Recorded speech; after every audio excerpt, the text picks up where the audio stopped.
ताज़ा तरीन अपलोड्स की नोटिफिकेशन हासिल करने के लिए हमारे चैनल को सब्सक्राइब करें और साथ में दिए गए घंटी के निशान को दबाना ना भूलें।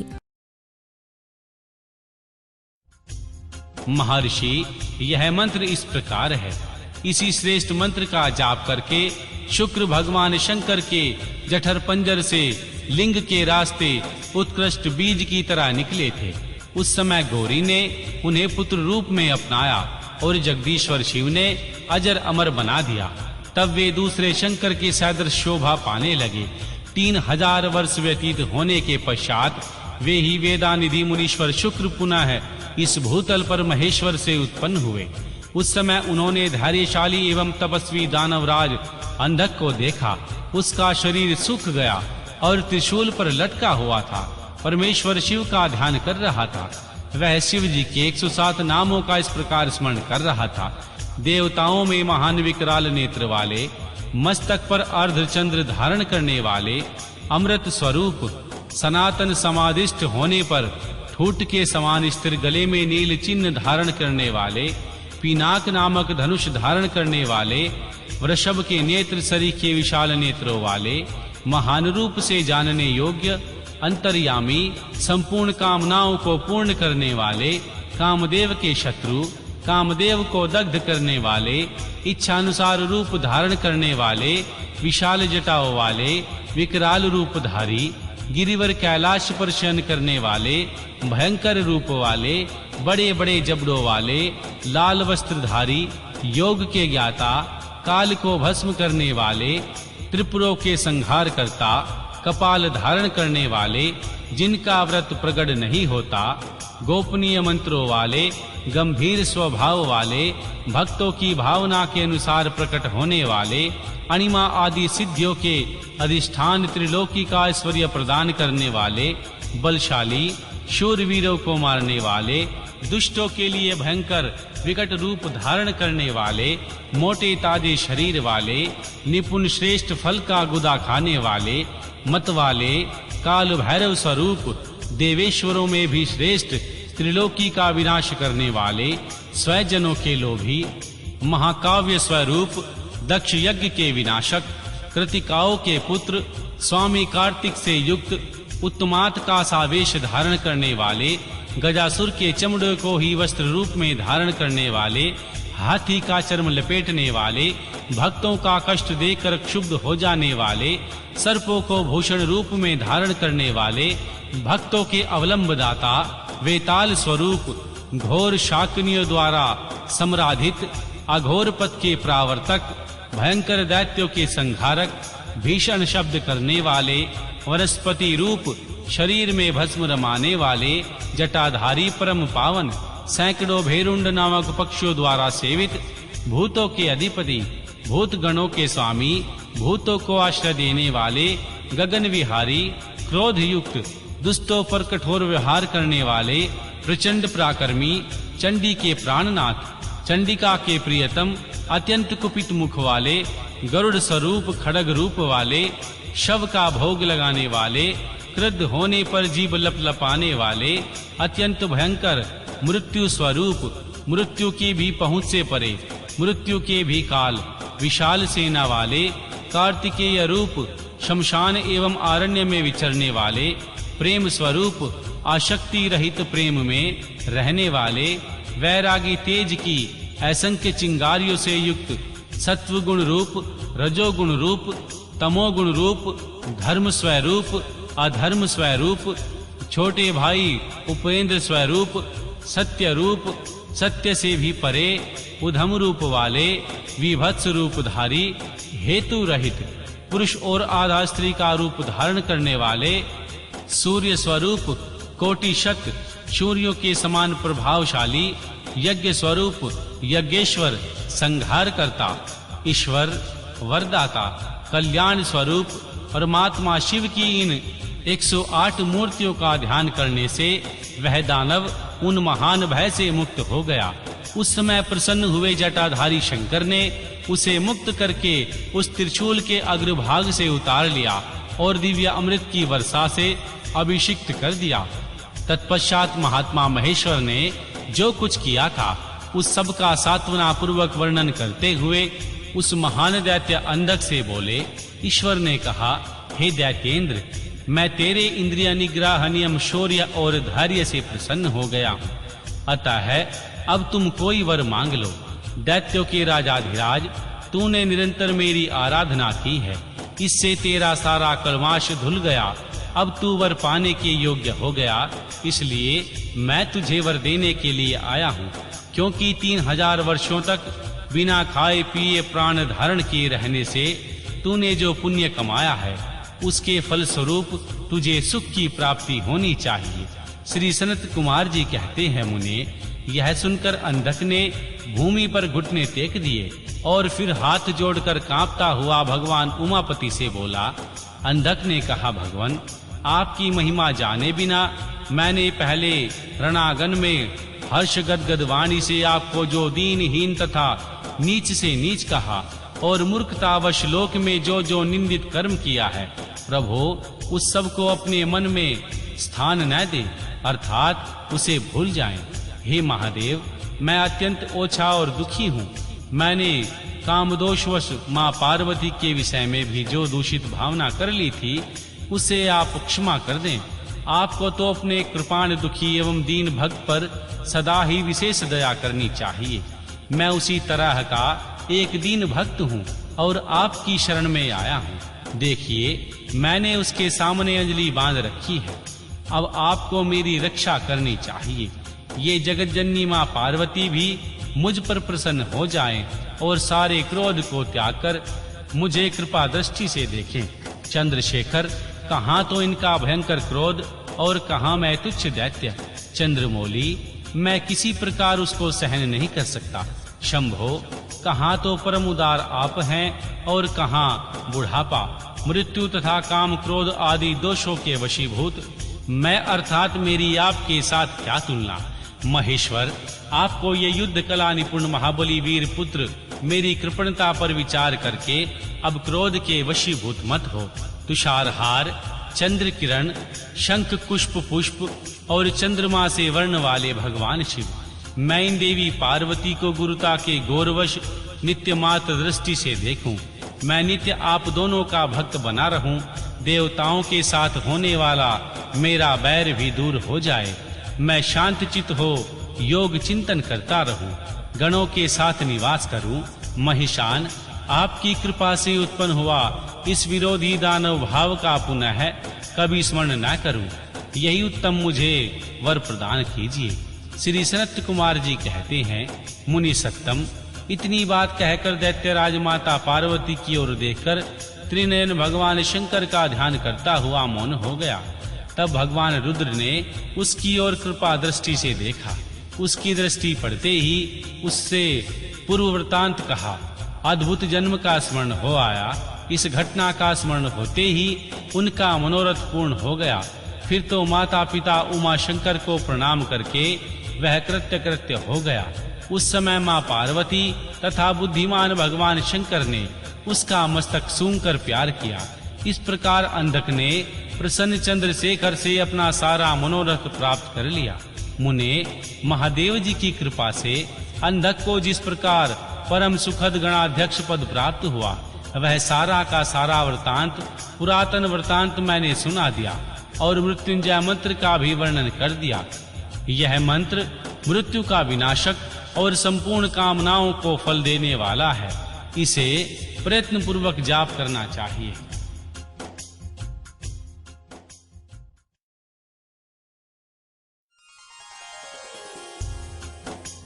अध्याय 47 व 49 शुक्राचार्य की घोर तपस्या और इनका शिव जी को चित्ररत्न अर्पण करना तथा अष्टमृतष्टक स्तोत्र द्वारा उनका स्तवन करना।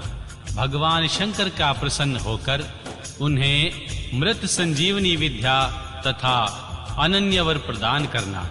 श्री सनत कुमार जी कहते हैं, व्यास जी, मुनीश्वर शुक्राचार्य को भगवान शंकर से मृत्युंजय नामक मृत्यु का प्रमाशन करने वाली पराविद्या किस प्रकार प्राप्त हुई थी, अब उसका वर्णन करता हूँ। पूर्व काल की बात है। इन भृगुनंदन ने वाराणसी पुरी में जाकर प्रभावशाली विश्वनाथ का ध्यान करते हुए बहुत काल तक घोर तप किया था। वेद व्यास जी उस समय उन्होंने वहीं एक शिवलिंग की स्थापना की और उनके सामने ही एक परम रमणीय कूप तैयार कराया। फिर प्रयत्न पूर्वक उन देवेश्वरों को एक बार द्रोण भर पंचामृत से तथा बहुत से सुगंधित द्रव्यों से स्नान कराया। फिर 1000 बार प्रीति पूर्वक चंदन, यक्ष कदर्म और सुगंधित उपटन का उस लिंग पर अनुलेप किया। तत्पश्चात सावधानी के साथ प्रेम पूर्वक राजचंपक, अम्लताश, धतूर, कनेर, कमल, मालती, अणिकार, कदम्ब, मोलासिरी, उपल, मलिका, चमेली, शतपत्री, सिंधुवार, ढाक, बंदूक पुष्प, गुदलपरी, पुनांग, नाग केसर, केसर नवमलिक, बेल मोगरा, चिबिलिक, रक्तदला, कुंद माग पुष्प, मुचूक कुंद, मोतिया मंदार, विल्व पत्र, गुमा, मारुव्रक, मरुआव्रक, धूप, गठीवान दौना, अत्यंत सुंदर आम के पल्लव, तुलसी, देवजावासा, बृहत्पत्री, कुशाकु, नंदाव्रत, नांदरुख, अगस्त्य साल, देवदारू, कचनार, कुरबाक, गुलखेरा, दुर्वाकूर, कुरुंटक, करसेला, इनमें से प्रत्येक के पुष्पों और अन्य पल्लवों के साथ नाना प्रकार के रमणीय पत्रों और सुंदर कमलों से भगवान शंकर की विधिवत अर्चना की। उन्हें बहुत से उपहार समर्पित किए तथा शिवलिंग के आगे नाचते हुए शिव सहस्त्र नाम एवं अनन्य स्तोत्रों का गान करके शंकर जी का स्तवन किया। इस प्रकार शुक्राचार्य 5000 वर्षों तक नाना प्रकार के विधि विधान से महेश्वर का पूजन करते रहे, परंतु उन्हें थोड़ा सा भी वर देने के लिए उदत होते नहीं देखा। तब उन्होंने एक दूसरे अत्यंत दुस्साह घोर नियम का आश्रय लिया। उस समय शुक्र ने इंद्रियों सहित मन के अत्यंत चंचलता रूपी महान दोष को बारंबार भावना रूपी जल से प्रदक्षालित किया। इस प्रकार चित्ररत्न को निर्मल करके उसे पिनाकधारी भगवान शंकर के सामने अर्पण कर दिया और स्वयं धूमक का पान करते हुए तप करने लगे। इस प्रकार उनके 1 सहस्त्र वर्ष और व्यतीत हो गए। तब भृगुकुलनंदन शुक्र को यों दृढ़ चित्त से घोर तप करते देखकर महेश्वर उन पर प्रसन्न होकर बोले, फिर तो दक्ष कन्या पार्वती के स्वामी साक्षात विरूपाक्ष शंकर, जिनके शरीर की कांति सहस्त्रों सूर्यों से भी बढ़कर थी, उस लिंग से बाहर निकलकर शुक्र से बोले। महेश्वर ने कहा, महाभाग भृगुकुल नंदन, तुम तो तपस्या की निधि हो। महामुने, मैं तुम्हारे इस अविच्छिन्न तप से विशेष प्रसन्न हुआ हूँ।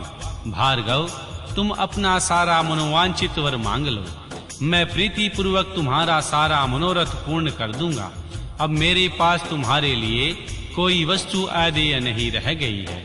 श्री सनत कुमार जी कहते हैं, मुने, शंभु के इस परम सुखदायक एवं उत्कृष्ट वचन को सुनकर शुक्र प्रसन्न हो सानंद समुद्र में निमग्न हो गए। उन कमलनयन द्विजवर शुक्र का शरीर परमानंदित रोमांच के कारण पुलकयमान हो गया। तब उन्होंने हर्ष पूर्वक भगवान शंकर के चरणों को प्रणाम किया। उस समय उनके नेत्र हर्ष से खिल उठे। फिर वे मस्तक पर अंजलि रखकर जय जयकार करते हुए अष्टमूर्तिधारी वरदायक भगवान शंकर की स्तुति करने लगे। भार्गव ने कहा, सूर्य स्वरूप भगवान, आप त्रिलोकी का हित करने के लिए आकाश से प्रकाशित होते हैं और अपनी इन किरणों से समस्त अंधकार को अभिभूत करके रात में विचरने वाले असुरों का मनोरथ नष्ट कर देते हैं। जगदीश्वर, आपको नमस्कार है। घोर अंधकार के लिए चंद्र शंकर स्वरूप आपको अमृत के प्रवाह से परिपूर्ण तथा जगत के सभी प्राणियों के नेत्र हैं। आप अपनी मर्यादा तेजोमय किरणों से आकाश में और भूतल पर अपार प्रकाश फैलाते हैं, जिससे सारा अंधकार दूर हो जाता है। आपको प्रणाम है। सर्वव्यापिन, आप पावन पथ योग मार्ग का आश्रय लेने वाले को सदा गति तथा उपश्य देव हैं। भुवन जीवन आपके बिना भला इस लोक में कौन जीवित रह सकता है। सर्प कुल के संतोषदाता आप निश्चल वायु रूप से संपूर्ण प्राणियों की वृद्धि करने वाले हैं। आपको अभिवादन है। विश्व के एकमात्र पावन कर्ता आप शरणागत रक्षक और अग्नि की एकमात्र शक्ति हैं। पावक आपका ही स्वरूप है। आपके बिना मृतकों का वास्तविक दिव्य कार्यदाह आदि नहीं हो सकता। जगत के अंतरात्मा आप प्राण शक्ति के दाता, जगत स्वरूप और पदपाद पर शांति प्रदान करने वाले हैं। आपके चरणों में मैं सिर झुकाता हूँ। जल स्वरूप परमेश्वर आप निश्चय ही जगत के पवित्र कर्ता और चित्र विचित्र चरित्र करने वाले हैं। विश्वनाथ, जल के आवागमन करने से आप विश्व को निर्मल एवं पवित्र बना देते हैं, इसलिए आपको नमस्कार है। ईश्वर रूप ईश्वर आपसे अवकाश प्राप्त करने के कारण विश्व बाहर और भीतर विकसित होकर सदा स्वयंभववास श्वास लेता रहता है, अर्थात इसकी परंपरा चलती रहती है तथा आपके द्वारा यह संकुचित होता भी है, अर्थात नष्ट हो जाता है। इसलिए दयालु भगवान, मैं आपके आगे नतमस्तक होता हूँ। विश्व भरात्मक आप ही इस विश्व का भरण पोषण करते हैं। सर्वव्यापिन आपके अतिरिक्त दूसरा कौन अज्ञानांधकार को दूर करने में समर्थ हो सकता है। अतः विश्वनाथ, आप मेरे अज्ञान रूपी तम का विनाश कीजिए। नागभूषण, आप स्वतनीय पुरुषों में सबसे श्रेष्ठ हैं, इसलिए आप परातत्पर प्रभु को मैं बारंबार प्रणाम करता हूँ। आत्म स्वरूप शंकर, आप समस्त प्राणियों के अंतरात्मा में निवास करने वाले प्रत्येक रूप में व्याप्त हैं और मैं आप परमात्मा का जन हूँ। अष्टमूर्ते, आपकी इन परंपराओं से यह चराचर विश्व को विस्तार प्राप्त हुआ है, अतः मैं सदा आपको नमस्कार करता हूँ। मुक्त पुरुषों के बंधो, आप विश्व के समस्त प्राणियों के स्वरूप, प्राणजनों के संपूर्ण योग क्षेम का निर्वाह करने वाले और परमार्थ स्वरूप हैं। आप अपनी इन अष्टमूर्तियों से युक्त होकर इन फैले हुए विश्व को भली भांति विस्तृत करते हैं, अतः आपको मेरा अभिवादन है। श्री सनत कुमार जी कहते हैं, मुनीश्वर, भृगुनंदन शुक्र ने इस प्रकार अष्टमूर्तिक स्तोत्र द्वारा भगवान शंकर का स्तवन करके भूमि पर मस्तक रखकर उन्हें बारंबार प्रणाम किया। जब अमित तेजस्वी भार्गव ने महादेव की इस प्रकार स्तुति की, तब भगवान शंकर ने चरणों में पड़े हुए उन द्विजवर को अपनी दोनों भुजाओं में पकड़कर उठा लिया और परम प्रेम पूर्वक मेघ गर्जना की सी गंभीर एवं मधुर वाणी में कहा। उस समय शंकर जी के दांतों की चमक से सारी दिशाएं प्रकाशित हो उठी। महादेव जी बोले, विप्रवर कवे, तुम मेरे पावन भक्त हो। तात, तुम्हारे इस उग्र तप से, उत्तम आचरण से, लिंग स्थापन जन्य से, पुण्य से, लिंग की आराधना से, चित्त का उपहार प्रदान करने से, पवित्र अटल भाव से, अविमुक्त महाक्षेत्र काशी में पावन आचरण करने से मैं तुम्हें पुत्र रूप में देखता हूँ। अतः तुम्हारे लिए मुझे भी कुछ अदेय नहीं है। अपने इसी शरीर से मेरी उदर दरी में प्रवेश करोगे और मेरे श्रेष्ठ इंद्रिय मार्ग से निकलकर पुत्र रूप में जन्म ग्रहण करोगे। महाशुषे, मेरे पास जो संजीवनी नाम की निर्मल विद्या है, जिसका मैंने ही अपने महान तपोबल से निर्माण किया है, उस महामंत्र रूपा विद्या को आज मैं तुम्हें प्रदान करूंगा। क्योंकि तुम पवित्र तप की निधि हो, अतः तुम में उस विद्या को धारण करने की योग्यता वर्तमान है। तुम नियम पूर्वक जिसके उद्देश्य से विद्येश्वर की इस श्रेष्ठ विद्या का प्रयोग करोगे, वह निश्चय ही जीवित हो जाएगा। यह सर्वथा सत्य है। तुम आकाश में अत्यंत दीप्तिमान तारा रूप से स्थित होगे। तुम्हारा तेज सूर्य और अग्नि के तेज का भी अतिक्रमण कर जाएगा। तुम ग्राहों में प्रधान माने जाओगे। जो स्त्री अथवा पुरुष तुम्हारे सम्मुख रहने पर यात्रा करेंगे, उनका सारा कार्य तुम्हारी दृष्टि पड़ने से नष्ट हो जाएगा। सुव्रत, तुम्हारे उदय होने पर जगत में मनुष्यों के विवाह आदि समस्त धर्म कार्य सफल होंगे। सभी नंदा, प्रतिपदा, षष्ठी और एकादशी तिथियां तुम्हारे संयोग से शुभ हो जाएंगी और तुम्हारे भक्त बीज संपन्न तथा बहुत सी संतान वाले होंगे। तुम्हारे द्वारा स्थापित किया हुआ यह शिवलिंग शुक्रेश के नाम से विख्यात होगा। जो मनुष्य इस लिंग की अर्चना करेंगे उन्हें सिद्धि प्राप्त हो जाएगी। जो लोग वर्ष पर्यंत नक्त व्रत पारायण होकर शुक्रवार के दिन शुक्रकूप के जल से सारी क्रियाएं संपन्न करके शुक्रेश की अर्चना करेंगे, उन्हें जिस फल की प्राप्ति होगी वह मुझसे सुनो। उन मनुष्यों में बीज की अधिकता होगी, उनका बीज कभी निष्फल नहीं होगा। वे पुत्रवान तथा पुरुष तत्व के सौभाग्य से संपन्न होंगे, इसमें तनिक भी संदेह नहीं है। वे सभी मनुष्य बहुत सी विद्याओं के ज्ञाता और सुख के भागी होंगे। यो वरदान देकर महादेव उसी लिंग में समा गए। तब भृगुकुल नंदन शुक्र भी प्रसन्न मन से अपने धाम को चले गए।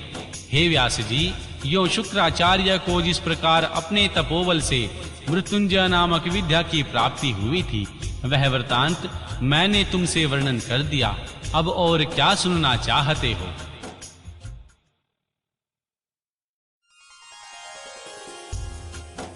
अध्याय 40 बाणासुर की तपस्या और उसे भगवान शिव के द्वारा वर की प्राप्ति। भगवान शिव का गणों और पुत्रों सहित उनके नगर में निवास करना। बाण पुत्री उषा का रात के समय स्वप्न रूप में अनिरुद्ध के साथ मिलन। चित्रलेखा द्वारा अनिरुद्ध का द्वारका से अपहरण। बाण का अनिरुद्ध को नागपाश में बांधना। दुर्गा के स्तवन से अनिरुद्ध का बंधन मुक्त होना। महर्षि नारद द्वारा समाचार पाकर श्री कृष्ण की शोणितपुर पर चढ़ाई। भगवान शिव के साथ उनका घोर युद्ध। भगवान शिव की आज्ञा से श्री कृष्ण का उन्हें जम्बत्राण से मोहित करके बाण की सेना का संहार करना। श्री व्यास जी बोले, सर्वज्ञ श्री सनत कुमार जी, आपने अनुग्रह करके प्रेम पूर्वक ऐसी अद्भुत और सुंदर कथा सुनाई है जो शंकर की कृपा से ओतप्रोत है। अब मुझे शशि मौली के उस उत्तम चरित्र के सुनने की इच्छा है जिसमें उन्होंने प्रसन्न होकर बाणासुर को गणाध्यक्ष पद प्रदान किया था। सनत कुमार जी ने कहा, हे व्यास जी, परमात्मा शंभु की उस कथा को जिसमें उन्होंने प्रसन्न होकर बाणासुर को गणनायक बनाया था आदर पूर्वक सुनो। इसी प्रसंग में महाप्रभु शंकर का वह सुंदर चरित्र भी आएगा जिसमें उन्होंने बाणासुर पर अनुग्रह करके श्री कृष्ण के साथ संग्राम किया। हे व्यास जी, दक्ष प्रजापति की 13 कन्याएं कश्यप मुनि की पत्नियां थी। वे सब की सब पतिव्रता तथा सुशीला थी।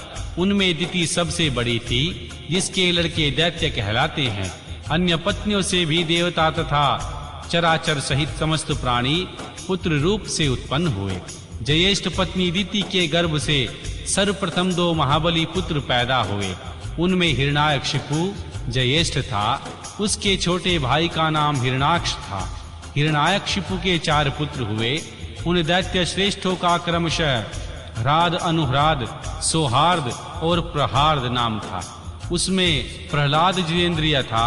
महान विष्णु भक्त हुए। उनका नाश करने के लिए कोई भी दैत्य समर्थ ना हो सका।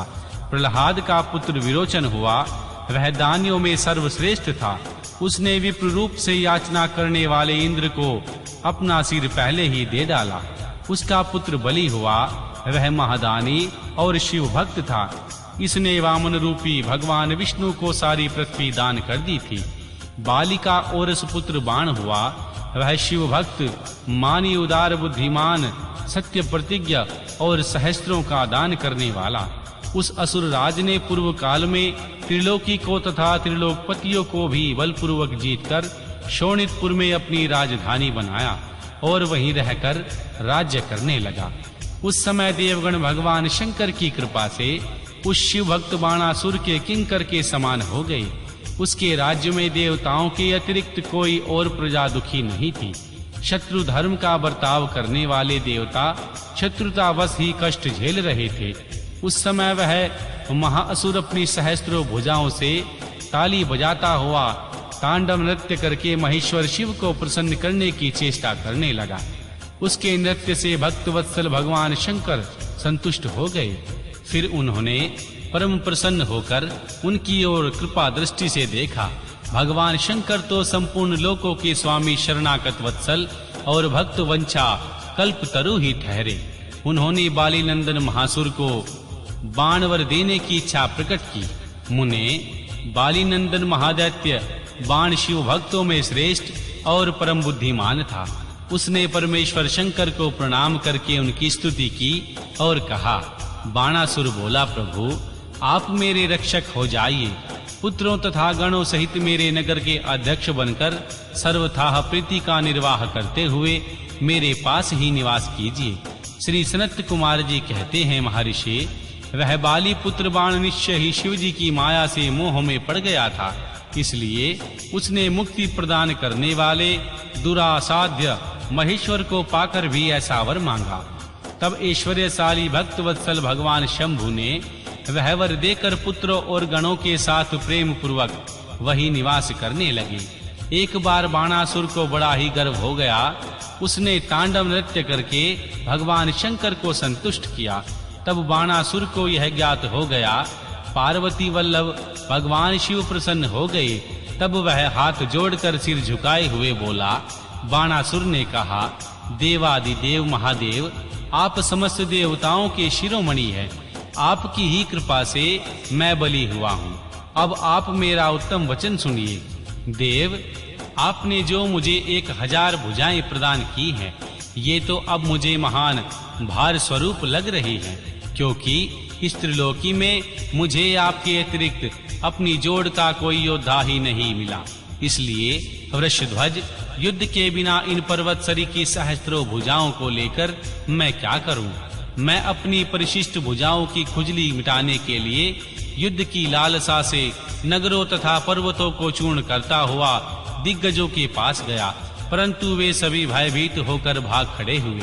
मैंने यम को योद्धा, अग्नि को महान कार्य करने वाला, वरुण को गौओं का पालन करता, गोपाल कुबेर को गजाध्यक्ष, ऋति को सैंधरी और इंद्र को जीतकर सदा के लिए करद बना दिया है।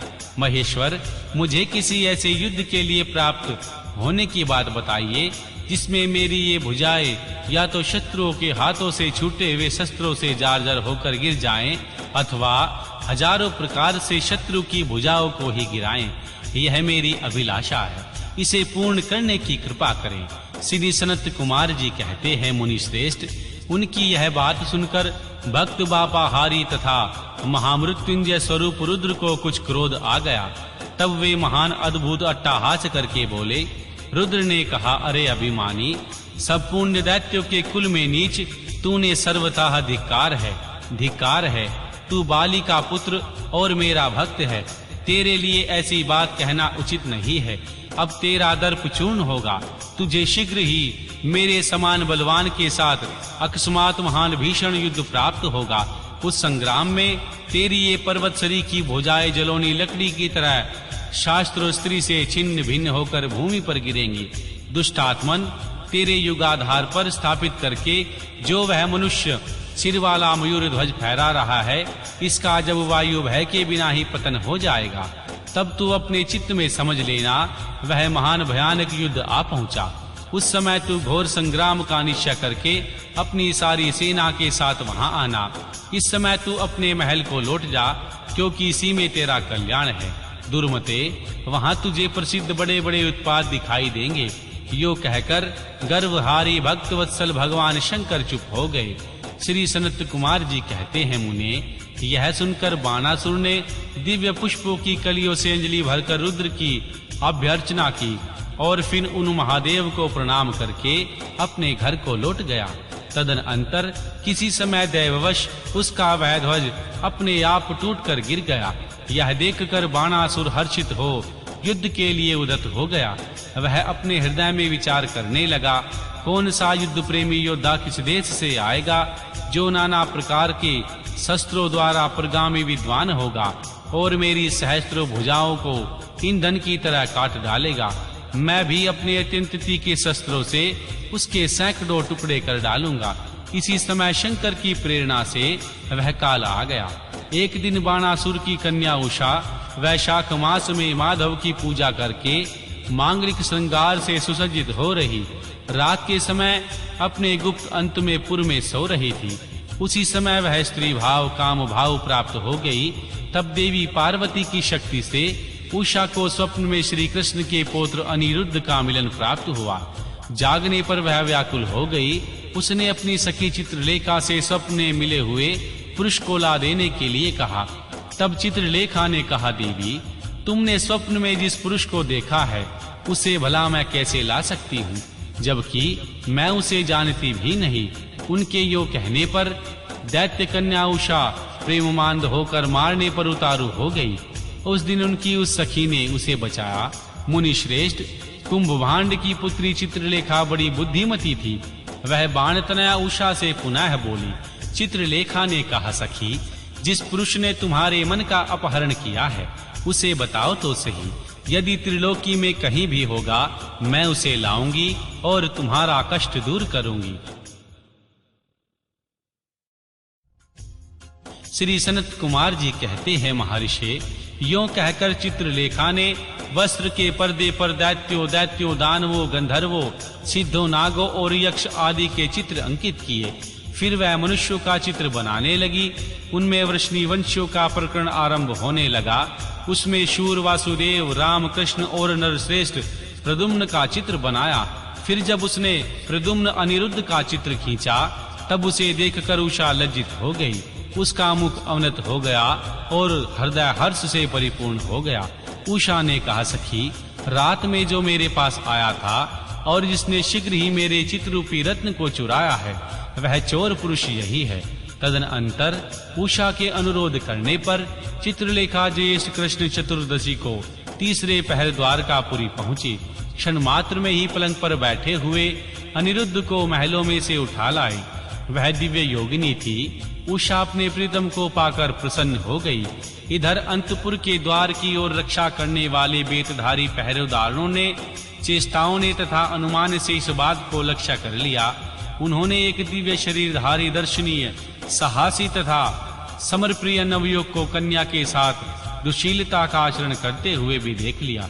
उसे देखकर कन्या के अंतपुर की रक्षा करने वाले उन महाबली पुरुषों ने बलिपुत्र बाणासुर के पास जाकर सारी बातें निवेदन करते हुए कहा। द्वारपाल बोले, देव, पता नहीं आपके अंतपुर में बलपूर्वक प्रवेश करके कौन पुरुष छिपा हुआ है। वह इंद्र तो नहीं है जो वेश बदलकर आपकी कन्या का उपभोग कर रहा है। महाबाहु दानवराज, उसे यहाँ देखिए और जैसा उचित समझिए वैसा कीजिए। इसमें हम लोगों का कोई दोष नहीं है। श्री सनत कुमार जी कहते हैं, मुनि श्रेष्ठ, द्वारपालों का यह वचन तथा कन्या के दूषित होने का कथन सुनकर महाबली दानवराज बाण आश्चर्यचकित हो गया। तदनंतर वह कुपित होकर अंतपुर में जा पहुंचा। वहां उसने प्रथम अवस्था में वर्तमान दिव्य शरीरधारी अनिरुद्ध को देखा। उसे महान आश्चर्य हुआ। फिर उसने उसका बल देखने के लिए 10,000 सैनिकों को भेजकर आज्ञा दी, इसे मार डालो। सेना ने अनिरुद्ध पर आक्रमण कर दिया। तब अनिरुद्ध ने बात ही बात में 10,000 सैनिकों को काल के हवाले कर दिया। फिर तो असंख्य सेना पर सेना आने लगी और अनिरुद्ध उन्हें काल का ग्रास बनाने लगा। तदनंतर उन्होंने बाणासुर का वध करने के लिए एक शक्ति हाथ में ली जो अग्निकाल के समान भयंकर थी। फिर उसी से रथ की बैठक में बैठे हुए बाणासुर पर प्रहार किया। उसकी गहरी चोट खाकर वीरवर बाण उसी क्षण घोड़ों सहित वहीं अंतर्ध्यान हो गया।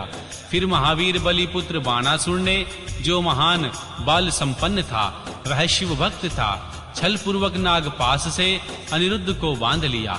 इस प्रकार उन्हें बांधकर और पिंजरे में कैद करके वह युद्ध से उपराम हो गया। तत्पश्चात बाण कुपित होकर महाबली सूतपुत्र से बोला। बाणासुर ने कहा, सूतपुत्र, घास फूस से ढके हुए आगाध कुएं में धकेलकर इस पापी को मार डाल। अधिक क्या कहूँ, इसे सर्वथा हमार ही डालना चाहिए। श्री सनत कुमार जी कहते हैं, मुने, उनकी यह बात सुनकर उत्तम मंत्रियों ने श्रेष्ठ धर्म बुद्धि निशाचर कुंभांड के बाणासुर से कहा। कुंभाभांड बोला, देव, थोड़ा विचार तो कीजिए। मेरी समझ से यह कर्म करना उचित प्रतीत नहीं होता, क्योंकि इसके मारे जाने पर अपना ही आहत हो जाएगा। पराक्रम में तो यह विष्णु के समान ही दिख रहा है। आप पर कुपित होकर चंद्रचूड़ ने अपने उत्तम तेज से इसे बढ़ा दिया। साहस में यह शशिमौली की समानता कर रहा है, क्योंकि इस अवस्था को पहुंच जाने पर यह पुरुषार्थ पर ही डटा हुआ है। ऐसा बलि है, यद्यपि नाग इसे बलपूर्वक डस रहे हैं, तथापि यह हम लोगों को तृणवत ही समझ रहा है। श्री सनत कुमार जी कहते हैं, हे व्यास जी, दानव कुंभांड राजनीति के ज्ञाताओं में श्रेष्ठ था। वह बाण से ऐसा कहकर फिर अनिरुद्ध से कहने लगा। कुंभांड ने कहा, नरधाम, अब तुम वीरवर दैत्यराज की स्तुति कर और दीनवाणी से मैं हार गया यूं बारंबार कहकर उन्हें हाथ जोड़कर नमस्कार करो। ऐसा करने पर ही तू मुक्त हो सकता है, अन्यथा तुझे बंधन आदि का कष्ट भोगना पड़ेगा। उनकी यह बात सुनकर अनिरुद्ध उत्तर देते हुए बोले। अनिरुद्ध ने कहा, दुराचारी निशाचर, तुझे क्षत्रिय धर्म का ज्ञान नहीं है। अरे शूरवीर के लिए दीनता दिखाना और युद्ध से मुंह मोड़कर भागना मरण से भी बढ़कर कष्टदायक होता है।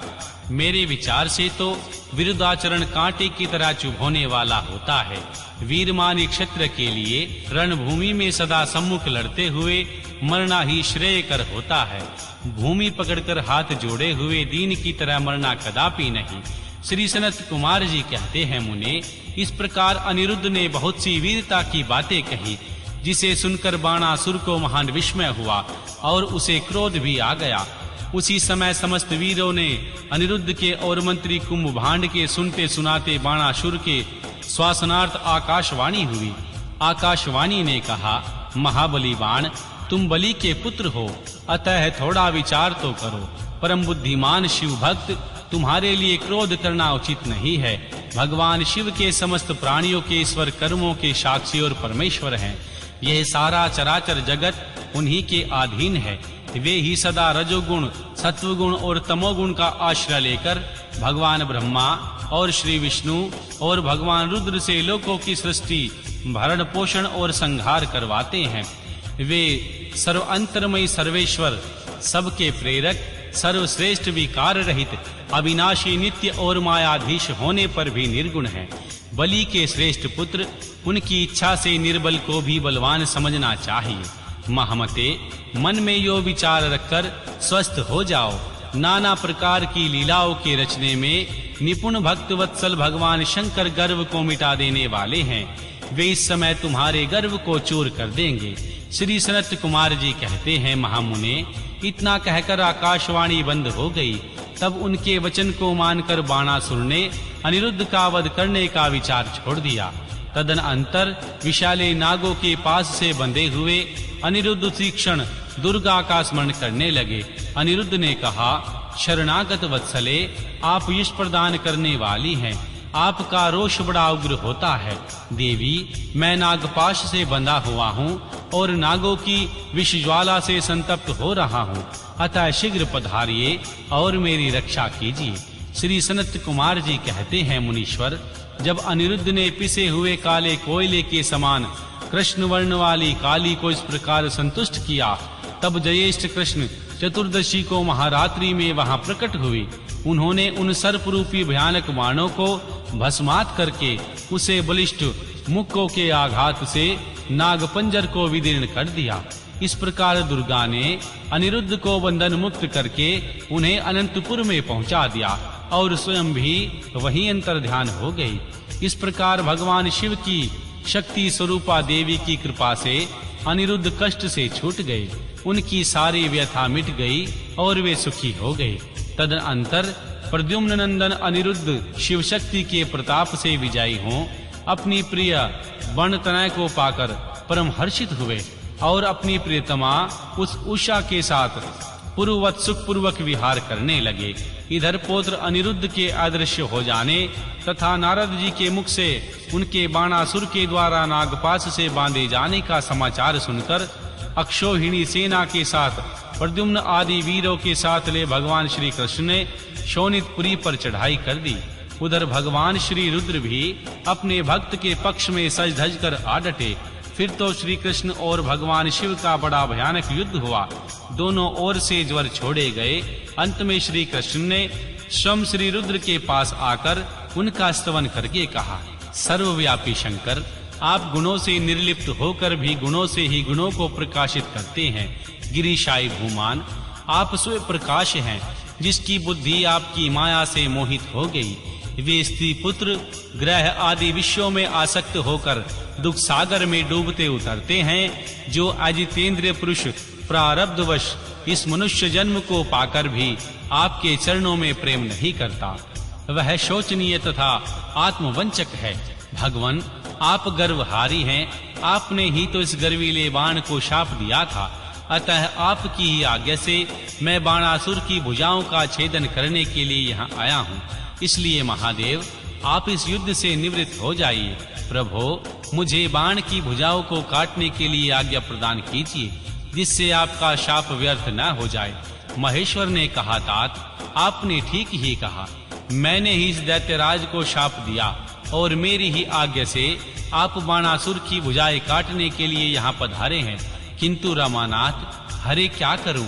मैं तो सदा भक्तों के ही अधीन रहता हूँ। ऐसी दशा में वीर मेरे देखते बाण की भुजाएं कैसे काटी जा सकती है?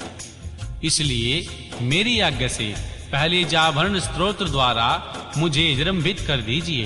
तत्पश्चात अपना अभिष्ट कार्य संपन्न कीजिए और सुखी होइए। श्री सनत कुमार जी कहते हैं, मुनीश्वर, शंकर जी के यो कहने पर शरणांग पाणी श्री हरि को महान विस्मय हुआ। वे अपने युद्ध स्थान पर आकर परम आनंदित हुए। श्री व्यास जी तदन अंतर नाना प्रकार के अस्त्रों के संचालन में निपुण श्री हरि ने तुरंत ही अपने धनुष पर जृंभान अस्त्र का संसाधन करके उसे पिनाकमणि शंकर पर छोड़ दिया। इस प्रकार श्री कृष्ण जृंभान स्त्र द्वारा जंबित हुए शंकर को मोह में डालकर खड्ग गदा और दृष्टि आदि से बाण की सेना का संहार करने लगे।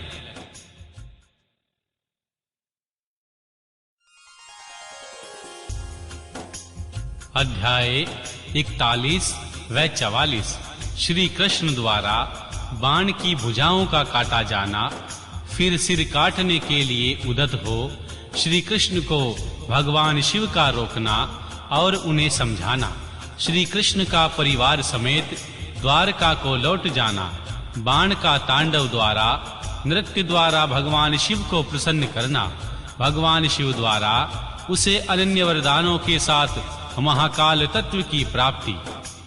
श्री सनत कुमार जी कहते हैं, महाप्राज्ञ व्यास जी, लोक लीला का अनुसरण करने वाले श्री कृष्ण और भगवान शंकर उस परम अद्भुत कथा को सुनो। तात, जब भगवान रुद्र लीलावश पुत्रों तथा गणों सहित गए, तब दैत्यराज बाण श्री कृष्ण के साथ युद्ध करने के लिए प्रस्तावित हुआ। उस समय कुंभा भांड उनके अश्वों की बागडोर संभाले हुए था और वह नाना प्रकार के शस्त्रों से सुसज्जित था। फिर वह महाबली बलिपुत्र भीषण युद्ध करने लगा। इस प्रकार उन दोनों में चिरकाल तक बड़ा घोर संग्राम होता रहा, क्योंकि श्री विष्णु के अवतार श्री कृष्ण शिव रूप ही थे और उधर बलवान बाणासुर उत्तम शिव भक्त था। मुनीश्वर, तदन अंतर वीर्यवान श्री कृष्ण जिन्हें भगवान शिव की आज्ञा से बल प्राप्त हो चुका था, चिरकाल तक बाण के साथ यों युद्ध करके अत्यंत कुपित हो उठे। तब शूर वीरों का संहार करने वाले भगवान श्री कृष्ण ने शंभु के आदेश से शीघ्र ही सुदर्शन चक्र द्वारा बाण की बहुत सी भुजाओं को काट डाला। अंत में उनकी अत्यंत सुंदर 4 भुजाएं ही अवशेष रह गई और शंकर की कृपा से शीघ्र ही उसकी व्यथा भी मिट गई। तब बाण की स्मृति लुप्त हो गई और वीर भाव को प्राप्त हुए श्री कृष्ण उसका सिर काट लेने के लिए उद्यत हुए। तब शंकर जी मोहनिंद्रा को त्याग कर उठकर बैठे हुए और बोले, श्री रुद्र ने कहा, देव की नंदन, अब तो मेरी आज्ञा से मेरी आज्ञा का पालन करो। भगवान, मैंने पहले आपको जिस काम के लिए आज्ञा दी थी वह तो आपने पूरा कर दिया।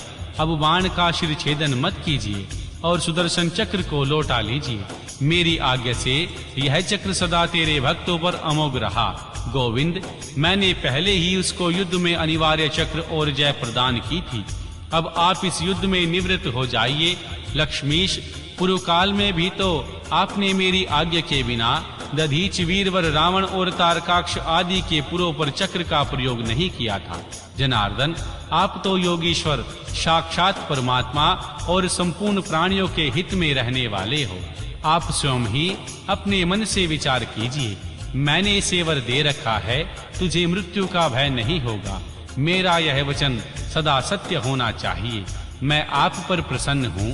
हरे, बहुत दिनों पूर्व यह गर्व से भरकर उन्मत्त हो उठा और अपने आप को भूल गया था।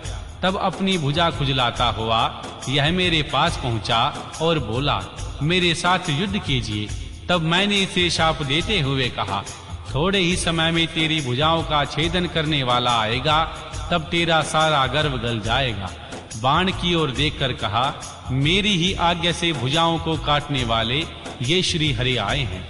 अब आप युद्ध बंद कर दीजिए और वर वधू को साथ ले अपने घर को लौट जाइए।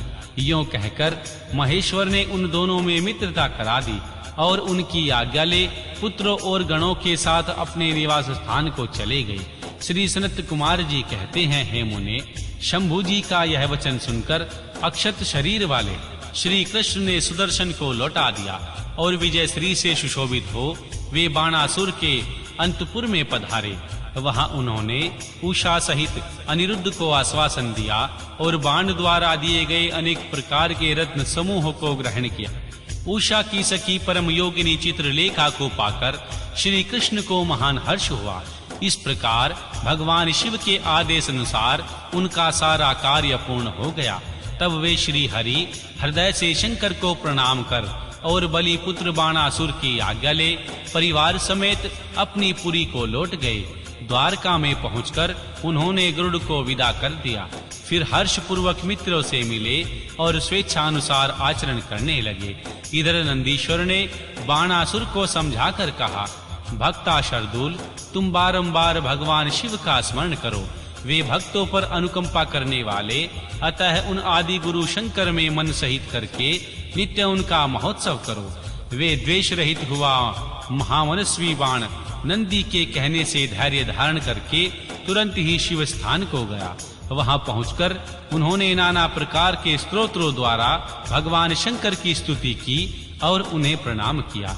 फिर वहां पदों से ठुमके लगाते हुए और हाथों को घुमाते हुए नाना प्रकार के आलीड़ और प्रत्यालीड़ आदि प्रमुख स्थानों के द्वारा सुशोभित नृत्यों में प्रधान तांडव नृत्य करने लगा। उस समय वहां हजारों प्रकार से मुख द्वारा बाजा बजा रहा था और बीच बीच में भौहों को मटकाकर तथा सिर को कपाकर सहस्त्रों प्रकार के भाव भी प्रकट करता जाता था। इस प्रकार नृत्य में मस्त हुए महाभक्त बाणासुर ने महान नृत्य करके नतमस्तक हो त्रिशूलधारी चंद्रशेखर भगवान रुद्र को प्रसन्न कर लिया। तब नाच गान के प्रेमी भक्त वत्सल भगवान हर्षित होकर बाण से बोले। रुद्र ने कहा, बलि पुत्र प्यारे बाण, तेरे नृत्य से मैं संतुष्ट हो गया हूँ। अतः दैत्येंद्र, तेरे मन में जो अभिलाषा हो उसके अनुरूप वर मांग ले। श्री सनत कुमार जी कहते हैं, मुने, शंभु की यह बात सुनकर दैत्यराज बाण ने इस प्रकार वर मांगा, जैसे घाव भर जाए, बहुयुद्ध की क्षता बनी रहे। मुझे अक्षय गणनायक प्राप्त हो, शोणितपुर में उषा पुत्र अर्थात मेरे दहित्र का राज्य हो, देवताओं से तथा विशेष करके विष्णु से मेरा वैर भाव मिट जाए, मुझ में रजोगुण और तमोगुण से युक्त दूषित दैत्य भाव का पुनः उदय ना हो, मुझ में सदा निर्विकार शंभु भक्ति बनी रहे, शिव भक्तों पर मेरा स्नेह और समस्त प्राणियों पर दया भाव रहे। यूं भगवान शंभु से वरदान मांगकर बलि पुत्र महासुर बाण अंजलि बांधे भगवान रुद्र की स्तुति करने लगा। उस समय उसके नेत्रों में प्रेम के आंसू छलक गए। तदन अंतर जिनके सारे प्रेम अंग से प्रफुल्लित हो रहे थे, वह बलिनंदन बाणासुर महेश्वर को प्रणाम करके मौन हो गया। अपने भक्त बाण की प्रार्थना सुनकर भगवान शंकर, तुझे सब कुछ प्राप्त हो जाएगा, यो कहकर वहीं अंतर ध्यान हो गए। तब शंभु की कृपा से महाकालत्व को प्राप्त हुआ रुद्र का अनुचर बाण परमानंद में निमग्न हो गया। हे व्यास जी, इस प्रकार मैंने संपूर्ण भुवनों में नृत्य क्रीड़ा करने वाले समस्त गुरुजनों के भी जगत गुरु शूलपाणी भगवान शंकर का बाण विषयक चरित्र जो परमो उत्तम है, कर्णप्रिया मधुर वचनों द्वारा तुमसे वर्णन कर दिया है। अध्याय 44 व 46 गजासुर की तपस्या, वर प्राप्ति और उनका अत्याचार, भगवान शिव के द्वारा उनका वध उनकी प्रार्थना से भगवान शिव का चर्म धारण करना और कृतिवासा नाम से विख्यात होना तथा कृतिवासेश्वर लिंग की स्थापना करना। श्री सनत कुमार जी कहते हैं, हे व्यास जी, अब प्रेम पूर्वक शशिमौली भगवान शिव के उस चरित्र को सुनो जिसमें उन्होंने त्रिशूल द्वारा दानवराज गजासुर का वध किया था। गजासुर महिषासुर का पुत्र था। जब उसने सुना कि देवताओं से प्रेरित होकर देवी ने मेरे पिता को मार दिया था, तब उसका बदला लेने की भावना से उसने घोर तप किया। उसके तप की ज्वाला से सब जलने लगे। देवताओं ने जाकर श्री ब्रह्मा जी से अपना दुखड़ा कहा। तब श्री ब्रह्मा जी ने उनके सामने प्रकट होकर उनके प्रार्थना अनुसार उन्हें वरदान दिया। वह काम के वश होने वाले किसी भी स्त्री या पुरुष से नहीं मरेगा, महाबली और सबसे अजय होगा। वर पाकर वह गर्व से भर गया। सब दिशाओं तथा सब लोकपालों के स्थानों पर उसने अधिकार कर लिया। अंत में भगवान शंकर की राजधानी आनंदवन काशी में जाकर वह सबको सताने लगा। देवताओं ने भगवान शंकर से प्रार्थना की। शंकर काम विजयी हैं। उन्होंने घोर युद्ध में उसे हराकर त्रिशूल में पिरो लिया। तब उसने भगवान शंकर का स्तवन किया। शंकर ने उस पर प्रसन्न होकर इच्छित वर मांगने को कहा। तब गजासुर ने कहा, दिगंबर स्वरूप महेशान, यदि आप मुझ पर प्रसन्न हैं तो अपने त्रिशूल की अग्नि से पवित्र हुए मेरे इस चर्म को आप सदा धारण किए रहें। विभो, मैं पुण्य गंधों की निधि हूँ, इसलिए मेरा यह चर्म चिरकाल तक उग्र तपरूपी अग्नि की ज्वाला में पड़कर भी दग्ध नहीं हुआ है। दिगंबर, यदि मेरा यह चर्म पुण्यवान न होता तो रंगानाथ में इसके आपके अंगों का संग कैसे प्राप्त होता। हे शंकर, यदि आप तुच्छ हैं तो मुझे एक और वर दीजिए, यह कि आज से आपका नाम कृतिवासा विख्यात हो। श्री सनत कुमार जी कहते हैं, हे मुने, गजासुर की यह बात सुनकर भक्तवत्सल शंकर ने परम प्रसन्नता पूर्वक महिषासुर नंदन गज से कहा, तथास्तु, ऐसा ही होगा। तदन अंतर प्रसन्न आत्मा भक्त प्रिया महिषान उस दानवराज गज से, जिसका मन भक्ति के कारण निर्मल हो गया था, पुनः बोले। ईश्वर ने कहा, दानवराज, तेरा यह पावन शरीर तेरे इस मुक्ति साधक क्षेत्र काशी में मेरे लिंग के रूप में स्थित हो। इसका नाम कृतिवासेश्वर होगा। यह समस्त प्राणियों के लिए मुक्तिदाता, महान पातकों का विनाशक, संपूर्ण लिंगों में शिरोमणि और मोक्षप्रद होगा। यों कहकर देवेश्वर दिगंबर शिव ने गजासुर के उस विशाल चर्म को लेकर ओढ़ लिया। मुनीश्वर, उस दिन बहुत बड़ा उत्सव मनाया गया। काशी निवासी सारी जनता तथा प्रथम गण हर्षमग्न हो गए। भगवान विष्णु और श्री ब्रह्मा आदि देवताओं का मन हर्ष से परिपूर्ण हो गया। वे हाथ जोड़कर महेश्वर को नमस्कार करके उनकी स्तुति करने लगे। ओम नमः शिवाय। अध्याय 57। दुदुम्बी निरहाद नामक दैत्य का व्याघ्र रूप से शिव भक्त पर आक्रमण करने का विचार और भगवान शिव द्वारा उनका वध। श्री सनत कुमार जी कहते हैं, हे व्यास जी, अब मैं चंद्रमौली के उस चरित्र का वर्णन करूंगा जिसमें शंकर जी ने दुदुम्बु निरहाद नामक दैत्य को मारा था। तुम सावधान होकर उसको सुनो। दिति पुत्र महाबली हिरणाक्ष के विष्णु द्वारा मारे जाने पर दिति को बहुत बड़ा दुख हुआ। तब देवशत्रु दुदुम्बी निरहाद ने उसको आश्वासन देकर यह निश्चय किया कि देवताओं के बल ब्राह्मण हैं, ब्राह्मण नष्ट हो जाएंगे तो यज्ञ नहीं होंगे, यज्ञ न होने पर देवता आहार न पाने में निर्बल हो जाएंगे, तब मैं उन पर सहज ही विजय पालूंगा। यों विचार कर वह ब्राह्मणों को मारने लगा। ब्राह्मणों का प्रधान स्थान वाराणसी में है, यह सोचकर वह काशी जा पहुंचा और वन में वनचर बनकर समाधि लेते हुए, जल में जलचर बनकर स्नान करते हुए और रात में व्याघ्र बनकर सोते हुए ब्राह्मणों को खाने लगा। एक बार शिवरात्रि के अवसर पर एक भक्त अपनी पर्णशाला में देवादिदेव महादेव का पूजन करके ध्यानस्थ बैठा था। बलाभिमानी दैत्यराज दुदुम्बी निरहाद ने व्याघ्र का रूप धारण करके उसे खा जाने का विचार किया, परंतु वह भक्त दृढ़चित्त से भगवान शंकर की लालसा देखकर ध्यान में तल्लीन हो रहा था। इसके लिए उसने पहले से ही मंत्र रूपी अस्त्र का विन्यास कर लिया। इस कारण वह दैत्य उस पर आक्रमण करने में असमर्थ न हो सका। उधर सर्वव्यापी भगवान शंभु को उस दुष्ट रूप वाले दैत्य के अभिप्राय का पता लग गया। तब शंकर ने उसे मार डालने का विचार किया।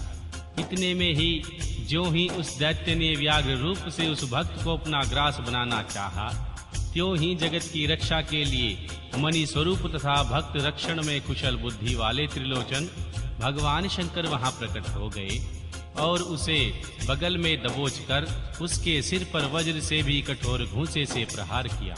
उस मुष्टि के प्रहार से तथा काख में दबोचने से वह व्याघ्र अत्यंत व्यथित हो गया और अपनी दहाड़ से पृथ्वी तथा आकाश को कंपाता हुआ मृत्यु का ग्रास बन गया। उस समय भयंकर शब्द को सुनकर तपस्वियों का हृदय कांप उठा। वे रात में ही उस शब्द का अनुसरण करते हुए उस स्थान पर आ पहुंचे।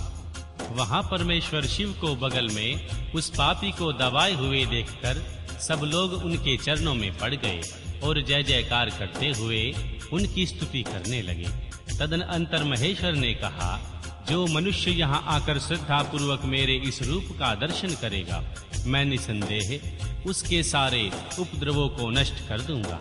जो मानव मेरे इस चरित्र को सुनकर और हृदय में मेरे इस लिंग का स्मरण करके संग्राम में प्रवेश करेगा, उसे अवश्य विजय प्राप्त होगी। हे मुने, जो मनुष्य व्याघ्रेश्वर के प्रकाट्य से संबंध रखने वाले इस परमोत्तम चरित्र को सुनेगा अथवा दूसरों को सुनाएगा, पढ़ेगा या पढ़ाएगा, वह अपनी समस्त मनोवांछित वस्तु को प्राप्त कर लेगा और अंत में संपूर्ण दुखों से रहित होकर मोक्ष का भागी होगा। शिवलीला संबंधी अमृतमय अक्षरों से परिपूर्ण यह अनुपम व्याख्यान स्वर्ग यश और आयु का देने वाला तथा पुत्र पौत्र की वृद्धि करने वाला है। ओम नमः शिवाय। अध्याय 58।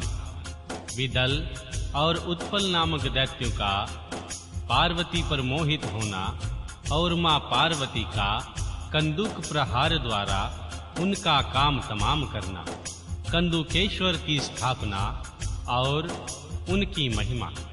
श्री सनत कुमार जी कहते हैं, हे व्यास जी, जिस प्रकार परमेश्वर शिव ने संकेत से दैत्य को लक्ष्य कराकर अपनी प्रिय द्वारा उनका वध कराया था, उनके इस चरित्र को तुम परम प्रेम पूर्वक सुनो। विदल और उत्पल नामक दो महादैत्य थे। उन्होंने श्री ब्रह्मा जी से किसी पुरुष के हाथों से न मरने का वर प्राप्त करके सब देवताओं को जीत लिया था। तब देवताओं ने श्री ब्रह्मा जी के पास जाकर अपना दुख सुनाया। उनकी कष्ट कहानी सुनकर श्री ब्रह्मा ने उनसे कहा, तुम लोग सदा शिव सहित भगवान शिव का आदर पूर्वक स्मरण करके धैर्य को धारण रखो। वे दोनों दैत्य निश्चय ही देवी के हाथों मारे जाएंगे। शिवा सहित भगवान शिव कल्याणकर्ता और भक्त वत्सल हैं। वे शीघ्र ही तुम लोगों का कल्याण करेंगे। श्री सनत कुमार जी कहते हैं, मुने, देवों से यो कहकर श्री ब्रह्मा जी भगवान शिव का स्मरण करते हुए मौन हो गए। तब देवता भी आनंदित होकर अपने अपने धाम को लौट गए। एक समय श्री नारद जी द्वारा मां पार्वती के सौंदर्य की प्रशंसा सुनकर वे दोनों दैत्य उनका अपहरण करने की बात सोचने लगे। मां पार्वती जहां गेंद उछाल रही थी, वहीं वे जाकर आकाश में विचरने लगे। वे दोनों घोर दुराचारी थे। उनका मन अत्यंत चंचल हो रहा था। वे गणों का रूप धारण करके अंबिका के निकट आए। तब दुष्टों का संहार करने वाले भगवान शिव ने अवहेलना पूर्वक उनकी ओर देखकर उनके नेत्रों से प्रकट हुई चंचलता के कारण उन्हें तुरंत पहचान लिया। फिर तो सर्वरूप महादेव ने दुर्गति नाशिनी दुर्गा को कटाक्ष द्वारा सूचित कर दिया। ये दोनों दैत्य हैं, गण नहीं है। तात मां पार्वती ने अपने स्वामी महाकौतुक की परमेश्वर शंकर के उन नेत्र संकेत को समझ लिया तदनंतर सर्वज्ञ भगवान शिव की अर्धांगिनी मां पार्वती ने उस संकेत को समझकर उसी गेंद में एक साथ ही उन दोनों पर चोट की। तब महादेवी की गेंद से आहत होकर वे दोनों महाबली दुष्ट दैत्य चक्कर काटते हुए उसी क्षण भूतल पर आ गिरे। जैसे वायु के झोंके से चंचल होकर दो पके हुए ताड़ के फल अपनी डाल से टूटकर गिर पड़ते हैं, अथवा जैसे वज्र के आघात से महागिरी के दो शिखर ढह जाते हैं, इस प्रकार आकार्य करने के लिए उन दोनों महादैत्य को धराशायी करके वह गेंद लिंग रूप में परिणित हो गई। समस्त दुखों का निवारण करने वाला वह लिंग कंदुकेश्वर के नाम से विख्यात हुआ और जयेथेश्वर के समीप स्थित हो गया। काशी में स्थित कंदुकेश्वर लिंग दुष्टों का विनाशक, भोग मोक्ष का प्रदाता और सर्वदा सत्पुरुषों की समस्त कामनाओं को पूर्ण करने वाला है। जो मनुष्य इस अनुपम व्याख्यान को ही हर्षपूर्वक सुनाता अथवा पढ़ता है, उसे भय का दुख कहाँ होता है। वह इस लोक में नाना प्रकार के संपूर्ण उत्तमोत्तम सुख को भोग अंत में प्राप्त करता है। श्री ब्रह्मा जी कहते हैं, मुनि सत्तम, मैंने तुमसे रुद्र संहिता के अंतर्गत इस युद्ध खंड का वर्णन कर दिया। यह खंड संपूर्ण मनोरथों का फल प्रदान करने वाला है। इस प्रकार मैंने पूरी की रुद्र संहिता का वर्णन किया है। यह भगवान शिव को सदा परम प्रिय है और मुनि भक्त रूप में फल का प्रदान करने वाला है। श्री सूत जी कहते हैं, इस प्रकार शिवागुनामी ब्रह्मपुत्र नारद शंकर के उत्तम यश को तथा शिव शतनाम को सुनकर कृतार्थ हो गए। यो मैंने संपूर्ण चरित्रों के प्रधान तथा कल्याण कारक यह श्री ब्रह्मा और महर्षि नारद का संवाद पूर्ण रूप से कह दिया। अब तुम्हारी ओर क्या सुनने की इच्छा है? रुद्र संहिता का युद्ध खंड संपूर्ण। रुद्र संहिता पूर्ण।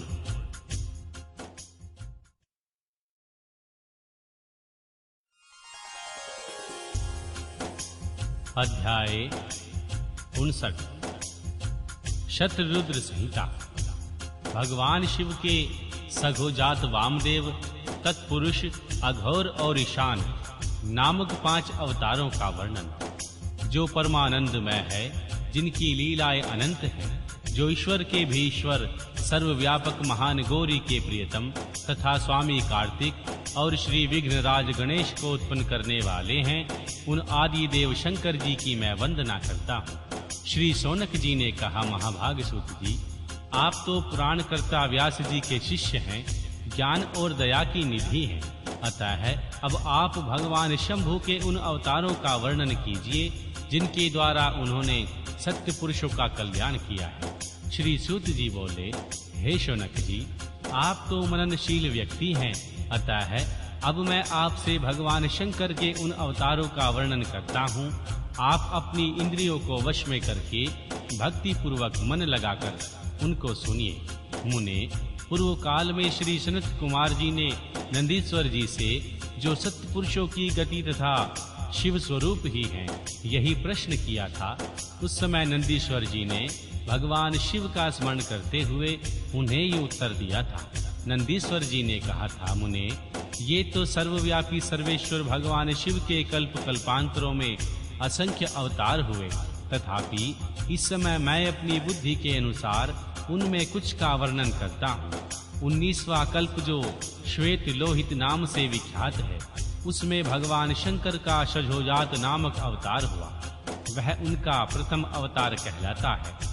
उस कल्प में जब श्री ब्रह्मा पार ब्रह्मा का ध्यान कर रहे थे, उसी समय श्वेत और लोहित वर्ण वाला शिखाधारी कुमार उत्पन्न हुआ। उसे देखकर श्री ब्रह्मा ने मन ही मन विचार किया। जब उन्हें यह ज्ञात हो गया वह पुरुष ब्रह्म रूपी परमेश्वर है, तब उन्होंने अंजलि बांधकर उनकी वंदना की। फिर जब भुवनेश्वर श्री ब्रह्मा को पता चला कि यह सजोजात कुमार भगवान शिव ही है, तब उन्हें महान हर्ष हुआ। वे अपनी सद्बुद्धि से बारंबार पार ब्रह्मा का चिंतन करने लगे। श्री ब्रह्मा जी ध्यान कर ही रहे थे, वहां श्वेत वर्ण वाले 4 यशस्वी कुमार प्रकट हुए। वे परमोत्कृष्ट ज्ञान संपन्न तथा पार ब्रह्मा के स्वरूप थे। उनके नाम थे सुनंद, नंदन, विश्वनंद और उपनंदन, ये सब के सब महात्मा थे और श्री ब्रह्मा जी के शिष्य हुए। इनमें वह ब्रह्मलोक व्याप्त हो गया। तदनंतर परम प्रसन्न होकर श्री ब्रह्मा को ज्ञान तथा सृष्टि रचना की शक्ति प्रदान की। वह सजोजात नामक पहला अवतार हुआ। तदनंतर रक्त नाम से प्रसिद्ध 20वां कल्प आया। उस कल्प में श्री ब्रह्मा जी ने रक्त वर्ण का शरीर धारण किया। उसी समय उसमें एक पुत्र प्रकट हुआ। उनके शरीर पर लाल रंग की माला और लाल ही वस्त्र शोभा पा रहे थे। उनके नेत्र भी लाल थे और वह आभूषण भी लाल ही था। उस महान आत्मबल से संपन्न कुमार को देखकर श्री ब्रह्मा जी ध्यानस्थ हो गए। जब उन्हें ज्ञात हो गया कि ये वामदेव शिव जी हैं, तब उन्होंने हाथ जोड़कर कुमार को प्रणाम किया। तत्पश्चात उनके विरजा, विवाह, विशोक और विश्वभावन नाम के 4 पुत्र उत्पन्न हुए, जो सभी लाल वस्त्र धारण किए हुए थे। तब वामदेव रूपधारी परमेश्वर शंभु ने परम प्रसन्न हो श्री ब्रह्मा को ज्ञान तथा सृष्टि रचना की शक्ति प्रदान की। यह वामदेव नामक दूसरा अवतार हुआ। इसके बाद 21वां कल्प आया, जो पीतवासा नाम से कहा जाता है। उस कल्प में महाभाग पीतास्वरधारी हुए। जब वे पुत्र की कामना से ध्यान कर रहे थे, उस समय एक महान तेजस्वी कुमार उत्पन्न हुआ। उस प्रौढ़ कुमार की भुजाएं विशाल थी और उसके शरीर पर पीतांबर झिलमिला रहा था। यह ध्यानमग्न हो बालक को देखकर श्री ब्रह्मा जी ने अपनी बुद्धि के बल से उसे तत्पुरुष शिव समझा। तब उन्होंने ध्यान युक्त चित्त से लोकों द्वारा नमस्कृत श्री महादेव जी शंकरी गायत्री का जाप करके उन्हें नमस्कार किया।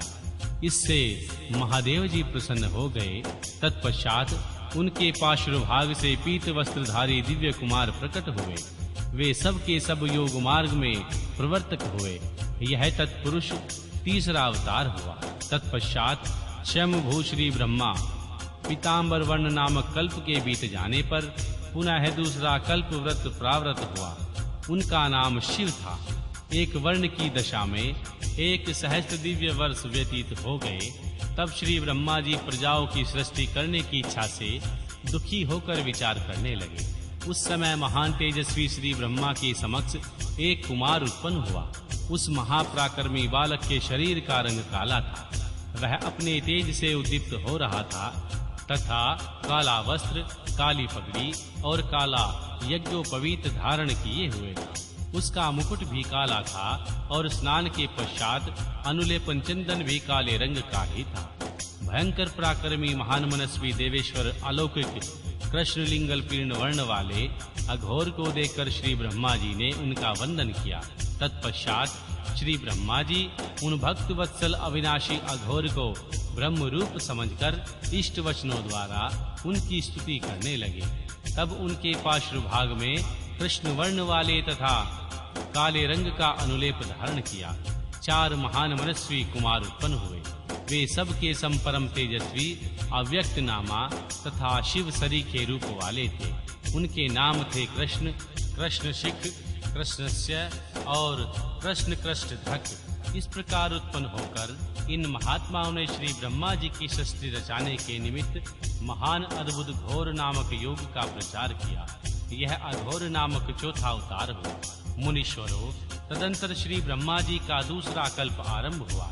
वह परम अद्भुत था और विश्वरूप नाम से विख्यात था। उस कल्प में श्री ब्रह्मा जी के पुत्र की कामना से मन ही मन भगवान शिव का ध्यान कर रहे थे। उसी समय महान सिंहनाद करने वाली विश्वरूपा सरस्वती प्रकट हुई तथा उस प्रकार परमेश्वर भगवान ईशान का प्रादुर्भूत हुआ, जिनका वर्ण शुद्ध स्फटिक के समान उज्जवल था और जो समस्त आभूषणों से विभूषित थे। उन अजन्मा, सर्वव्यापी, सर्व अंतर्यामी, सब कुछ प्रदान करने वाले, सर्व स्वरूप, सुंदर रूप वाले तथा अरूप ईशान को देखकर श्री ब्रह्मा जी ने उन्हें प्रणाम किया। तब शक्ति सहित विभु ईशा ने भी श्री ब्रह्मा को सन्मार्ग का उपदेश देकर 4 सुंदर बालकों की कल्पना की। उन उत्पन्न हुए शिशुओं का नाम जटी मुंडी, शिख मुंडी और धर्म मुंड के योगा अनुसार सधर्म का पालन करके योग गति को प्राप्त हो गए। यह ईशान नामक 5वां अवतार हुआ। सर्वज्ञ श्री सनत कुमार जी, इस प्रकार मैंने जगत की हित कामना से सजोजात आदि अवतारों का प्रकाट्य संक्षेप में वर्णन किया। उनका यह सारा लोक हितकारी व्यवहार यथार्थ तथ्य रूप से ब्रह्मांड में वर्तमान है। महेश्वर की ईशान, पुरुष, घोर, वामदेव और ब्रह्मा, ये 5 मूर्तियां विशेष रूप से प्रसिद्ध हैं।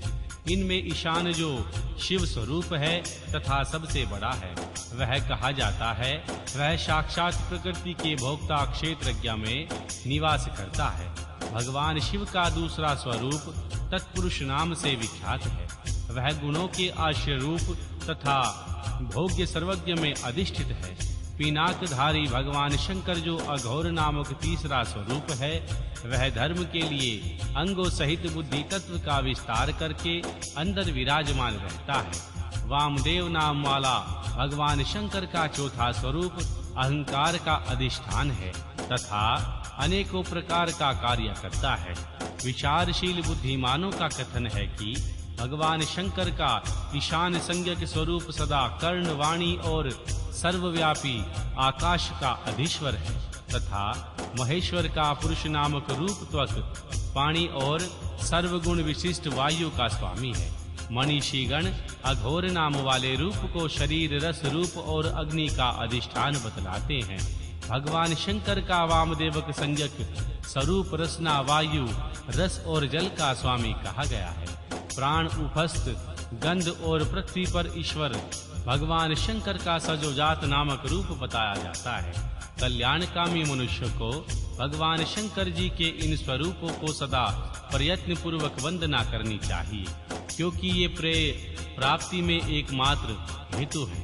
जो मनुष्य इन सजोजात आदि अवतारों के प्रकाट्य को पढ़ता अथवा सुनाता है, वह जगत में समस्त काम्य भोगों का उपभोग करके अंत में परम गति को प्राप्त होता है।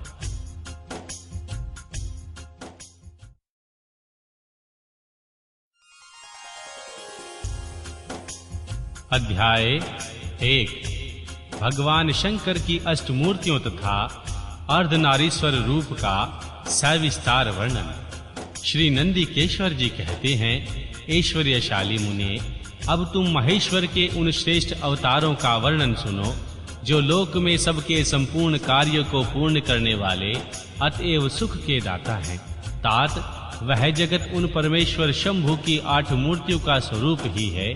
जैसे सूत में मणियां पिरोई जाती हैं, उसी तरह यह विश्व उन 8 मूर्तियों में व्याप्त होकर स्थित है। वे प्रसिद्ध 8 मूर्तियां ये हैं: शर्व, भाव, रुद्र, उग्र, भीम, पशुपति, ईशान और महादेव। भगवान शंकर के इन शर्व आदि अष्टमूर्तियों द्वारा पृथ्वी, जल, अग्नि, वायु, आकाश, क्षेत्रज्ञ, सूर्य और चंद्रमा अधिष्ठित हैं।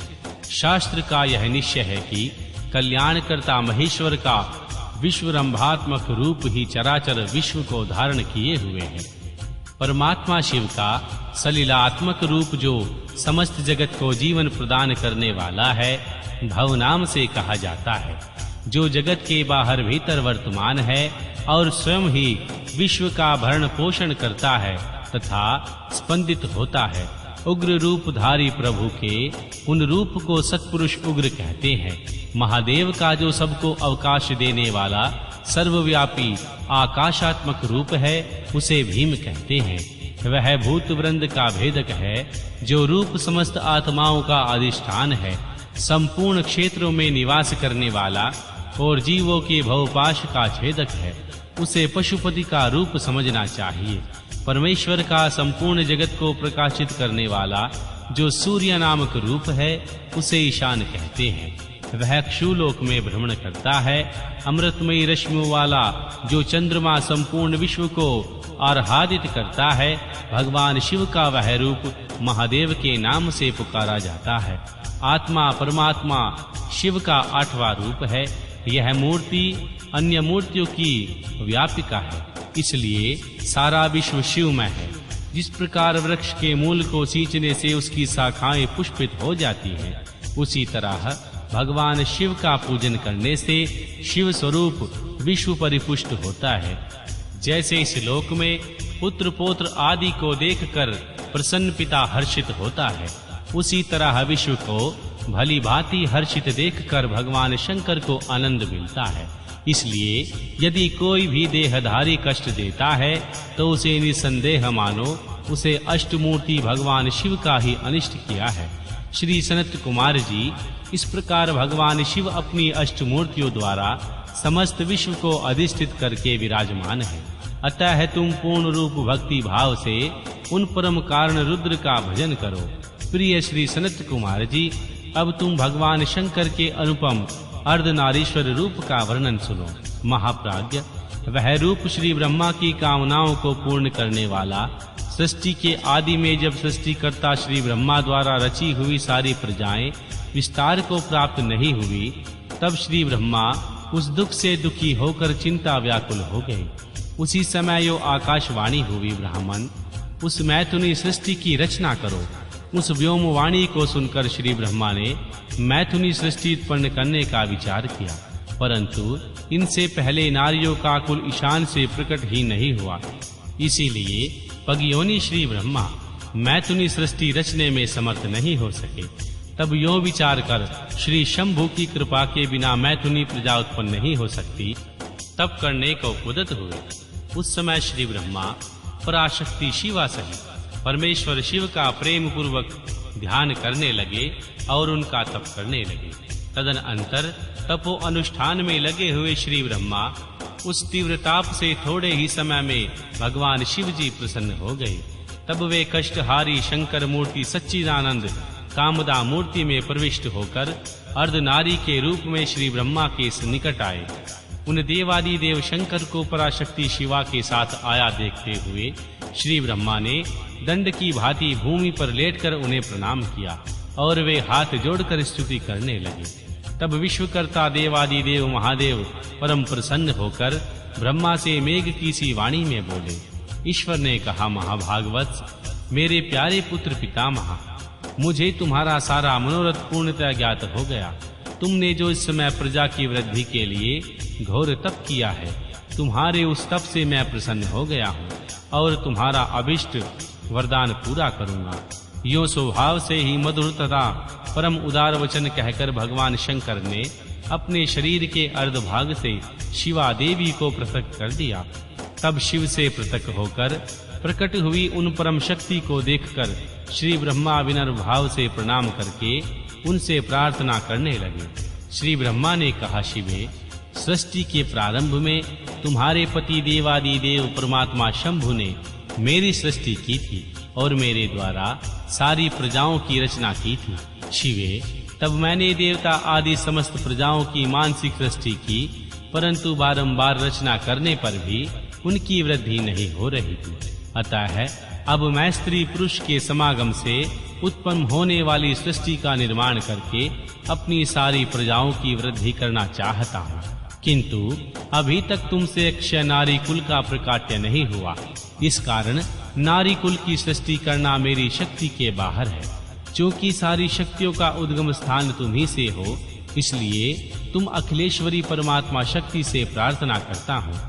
शिवे, मैं तुम्हें नमस्कार करता हूँ। तुम मुझे नारी कुल की सृष्टि करने के लिए शक्ति प्रदान करो, क्योंकि शिव प्रिय, इसी को तुम चराचर जगत की उत्पत्ति का कारण समझो। वरदेश्वरी, मैं तुमसे एक और वर की याचना करता हूँ। जगमाता, कृपा करके उसे भी मुझे दीजिए। मैं तुम्हारे चरणों में नमस्कार करता हूँ। वह वर यह है कि सर्वव्यापिनी जगत जननी, तुम चराचर जगत की वृद्धि के लिए अपने एक सर्व सामर्थ रूप से मेरे पुत्र दक्ष की पुत्री हो जाओ।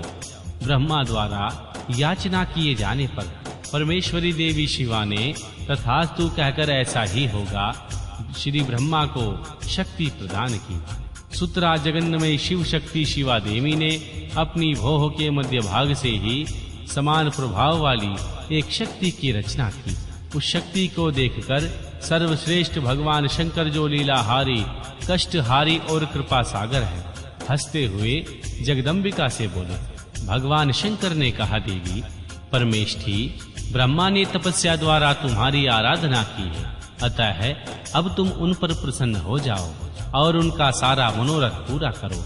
तब देवी शिवा ने परमेश्वर शिव की उस आज्ञा को सिर झुकाकर ग्रहण किया और श्री ब्रह्मा के अनुसार दक्ष की पुत्री होना स्वीकार किया।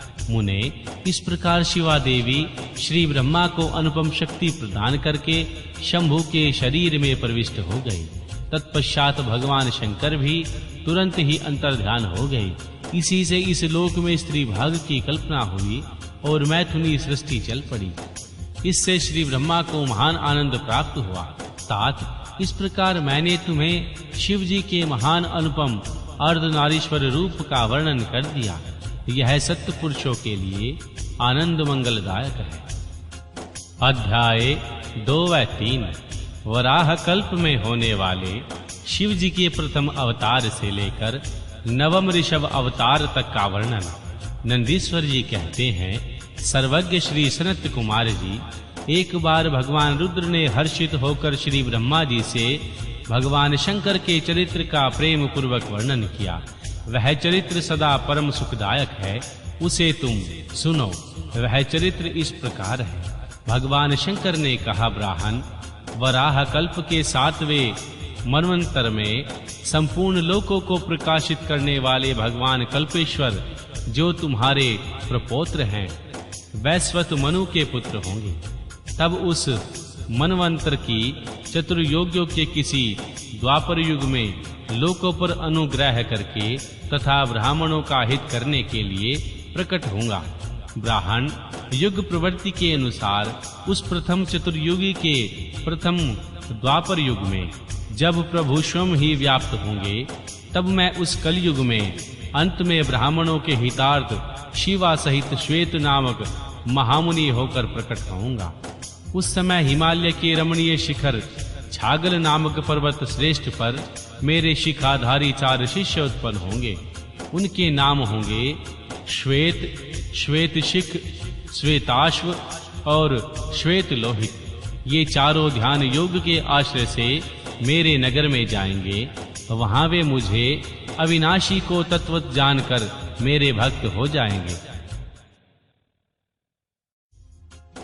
जन्म, जरा और मृत्यु से रहित होकर पार ब्रह्मा की समाधि में लीन रहेंगे।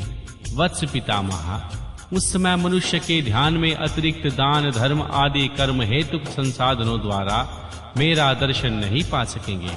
दूसरे द्वापर में प्रजापति सत्यव्यास होंगे। उस समय मैं कलयुग के तुषार नाम से उत्पन्न होऊंगा।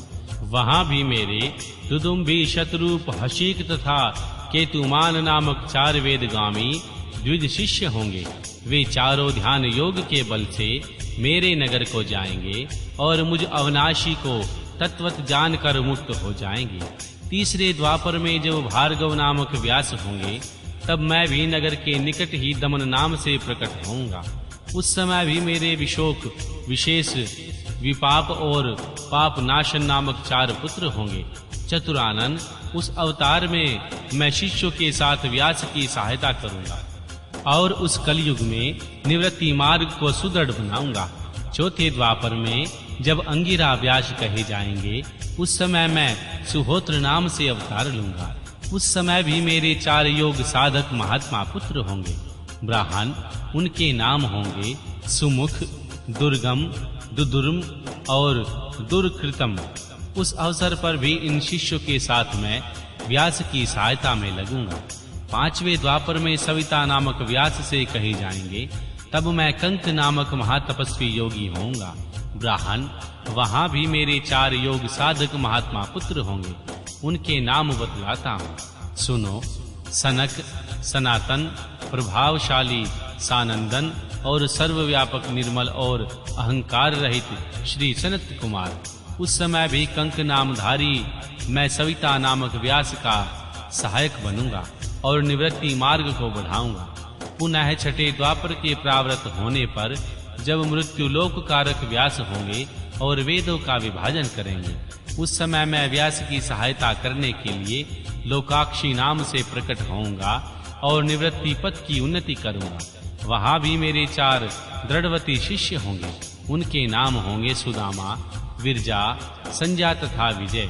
विधे 7वें द्वापर के आरंभ में जब शतक्रु नामक व्यास होंगे, उस समय भी मैं योग मार्ग में परम निपुण जागेश्वर नाम से प्रकट होऊंगा और काशीपुरी में गुफा के अंदर दिव्य देश के कुशन पर बैठकर योग को सुदृढ़ बनाऊंगा तथा शतक्रतु नामक व्यास की सहायता और संसार भय से भक्तों का उद्धार करूंगा। उस युग में भी मेरे सरस्वत, योगीश, मेदवाह और सुवाहन नामक 4 पुत्र होंगे। 8वें द्वापर के आने पर मुनीश्वर वशिष्ठ वेदों का विभाजन करने वाले वेद व्यास होंगे। योग वित्तम उस युग में भी मैं दाही वाहन नाम से अवतार लूंगा और व्यास की सहायता करूंगा। उस समय कपिल, आसुरी, पंचशिक और शालवल नाम के मेरे 4 योगी पुत्र होंगे जो मेरे ही समान होंगे। ब्राह्मण नवी चतुर्युगी के द्वापर में मुनि श्रेष्ठ सारस्वत व्यास नाम से प्रसिद्ध होंगे। उन व्यास की निवृत्ति मार्ग की वृद्धि के लिए ध्यान करने पर मैं ऋषभ नाम से अवतार लूंगा। उस समय पराशर, गर्ग, भार्गव तथा गिरीश नाम के 4 महायोगी मेरे शिष्य होंगे। प्रजापति उनके सहयोग से योग मार्ग को सुदृढ़ बनाऊंगा।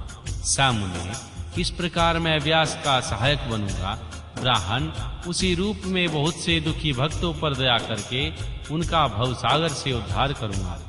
मेरा महर्षभ नामक अवतार योग मार्ग का प्रावर्तक, सारस्वत व्यास के मन को संतोष देने वाला और नाना प्रकार के रक्षा करने वाला होगा। इस अवतार में भद्रायु नामक राजकुमार को जो विष दोष में मर जाने के कारण पिता द्वारा त्याग दिया जाएगा, जीवन प्रदान करूंगा। तदनंतर उस राजपुत्र की आयु के 16वें वर्ष में ऋषभ ऋषि जो मेरे ही अंश हैं उसके घर पधारेंगे। प्रजापति उस राजकुमार द्वारा पूजित होने पर सदूपधारी कृपालु मुनि उनसे राजधर्म का उपदेश करेंगे। तत्पश्चात वे दीन वत्सल मुनि हर्षित चित्त से उसे दिव्य कवच और शंख, संपूर्ण शत्रुओं का विनाश करने वाला एक चमकीला खड्ग प्रदान करेंगे। फिर सुखपूर्वक उनके शरीर पर भस्म लगाकर उन्हें 12,000 हाथियों का बल भी देंगे। यो माता सहित भद्रायु को भली भांति आश्वासन देकर उन दोनों द्वारा पूजित हो प्रभावशाली ऋषभ मुनि स्वेच्छानुसार चले जाएंगे। ब्राह्मण तब राज ऋषि भद्रायु श्री रिपुणों गणों को जीतकर और कीर्ति मालिनी के साथ विवाह करके धर्म पूर्वक राज्य करेंगे। मुने मुझ शंकर का वह ऋषभ नामक 9वां अवतार ऐसा प्रभाव वाला होगा, वह सत्य पुरुषों की गति तथा दीनों के लिए बंधु का हितकारी होगा। मैंने उनका वर्णन तुम्हें सुना दिया है। यह ऋषभ चरित्र परम पावन, महान तथा स्वर्ग, यश और आयु को देने वाला है, अतः इसे प्रयत्न पूर्वक सुनना चाहिए। अध्याय 4 शिवजी द्वारा 10वें से लेकर 28वें योगेश्वर अवतारों का वर्णन। भगवान शंकर कहते हैं, ब्राह्मण 10वें द्वापर में त्रिधामा नाम के मुनि व्यास होंगे। वे हिमालय के रमणीय शिखर पर्वतम भृंगुतुंग पर निवास करेंगे। वहां भी मेरे श्रुति विदित 4 पुत्र होंगे। उनके नाम होंगे भृंग, बलबंधु, नरामित्र और तपोधन। क्रेतुश्रृंग 11वें द्वापर में जब त्रिवत नामक व्यास होंगे, तब मैं कलयुग में गंगा द्वार में ताप के नाम से प्रकट होऊंगा। वहां भी मेरे लंबोदर, लंबाक्ष, केशवलंब और प्रललंबक नामक 4 दृढ़वती पुत्र होंगे। 12वीं चतुर्युग के द्वापर युग में शत तेजा नाम के वेद व्यास होंगे। उस समय मैं द्वापर के समाप्त होने पर कलयुग में हेमकुंचुक में जाकर अत्रि नाम से अवतार लूंगा और व्यास की सहायता के लिए निवृत्ति मार्ग को प्रतिष्ठित करूंगा। महामुने वहां भी मेरे सर्वज्ञ, संबुद्धि, साध्य और शर्व नामक 4 उत्तम योगी पुत्र होंगे। 13वें द्वापर युग में जब धर्म स्वरूप नारायण व्यास होंगे, तब मैं पर्वत श्रेष्ठ गंधमादन पर वालखिल्य श्रम में महामुनि बलि नाम से उत्पन्न होऊंगा। वहां भी मेरे सुदामा, कश्यप, वशिष्ठ और विरजा नामक 4 सुंदर पुत्र होंगे। 14वीं चतुर्युग के द्वापर युग में जब रक्ष नामक व्यास होंगे, उस समय मैं अंगिरा के वश में गौतम नाम से उत्पन्न होऊंगा। उस कलयुग में भी अत्रि, वशद, श्रवण और शनविकष्ट मेरे पुत्र होंगे। 15वें द्वापर में जब अत्र्यारूपणी व्यास होंगे, उस समय मैं हिमालय के पृष्ठभाग में स्थित वेदशीर्ष नामक पर्वत पर सरस्वती के उत्तर तट का आश्रय ले वेदशिरा नाम के अवतार ग्रहण करूंगा। उस समय महापराक्रमी वेदशिरा ही मेरा अस्त्र होगा। वह भी मेरे 4 दृढ़ प्रकर्मी पुत्र होंगे। उनके नाम होंगे कुणी, कुणीबाहु, कुशरीर और कुनेत्रक। 16वें द्वापर युग में जब व्यास का नाम देव होगा, तब मैं योग प्रदान करने के लिए परम पुण्यमय गोकर्ण वन में गोकर्ण नाम से प्रकट होऊंगा। वहां भी मेरे कश्यप, उष्णा, च्यवन और बृहस्पति नामक 4 पुत्र होंगे। वे जल के समान निर्मल और योगी होंगे तथा उन्हीं के मार्ग से आश्रय शिवलोक को प्राप्त हो जाएंगे। 17वीं चतुर्युग के द्वापर युग में देवकृत कुंज व्यास होंगे। उस समय मैं हिमालय के अत्यंत ऊंचे एवं रमणीय शिखर महालय पर्वत पर गुवाहासी नाम से अवतार धारण करूंगा, क्योंकि हिमालय शिव क्षेत्र कहलाता है। वही उतत्य, वामदेव, महायोग और महाबल नाम के मेरे पुत्र भी होंगे। 18वीं चतुर्युगी के द्वापर युग में जब शततंजय व्यास होंगे, तब मैं हिमालय के उन सुंदर शिखर पर, जिनका नाम शिखंडी पर्वत है और जहां महान पुण्यमय सिद्ध क्षेत्र तथा सिद्धों द्वारा सेवित शिखंडी वन भी है, शिखंडी के नाम से उत्पन्न होऊंगा। वहां भी वाचश्रवा, रुचिक, शावास्य और यतीश्वर नामक मेरे 4 तपस्वी पुत्र होंगे। 19वें द्वापर में महामुनि भारद्वाज व्यास होंगे। उस समय भी मैं हिमालय के शिखर पर माली नाम से उत्पन्न होऊंगा और मेरे सिर पर लंबी लंबी जटाएं होंगी। वहां भी मेरे सागर के गंभीर स्वभाव वाले हिरणामा, कोशत्य, लोकाक्षी और प्रीधिमी नामक पुत्र होंगे। 20वीं चतुर्युगी के द्वापर में होने वाले व्यास का नाम गौतम होगा। तब मैं श्री हिमवान के पृष्ठभाग में स्थित पर्वत श्रेष्ठ अट्टाहास पर, जो सदा देवता, मनुष्य, यक्षेंद्र, सिद्ध और चरणों द्वारा अधिष्ठित रहता है, अट्टहास नाम से अवतार धारण करूंगा। उस युग के मनुष्य अट्टहास के प्रेमी होंगे। उस समय भी मेरे उत्तम योग संपन्न 4 पुत्र होंगे। उनके नाम होंगे सुमंत, वरवरी, विद्वान, कबंध और कुणिकंधर।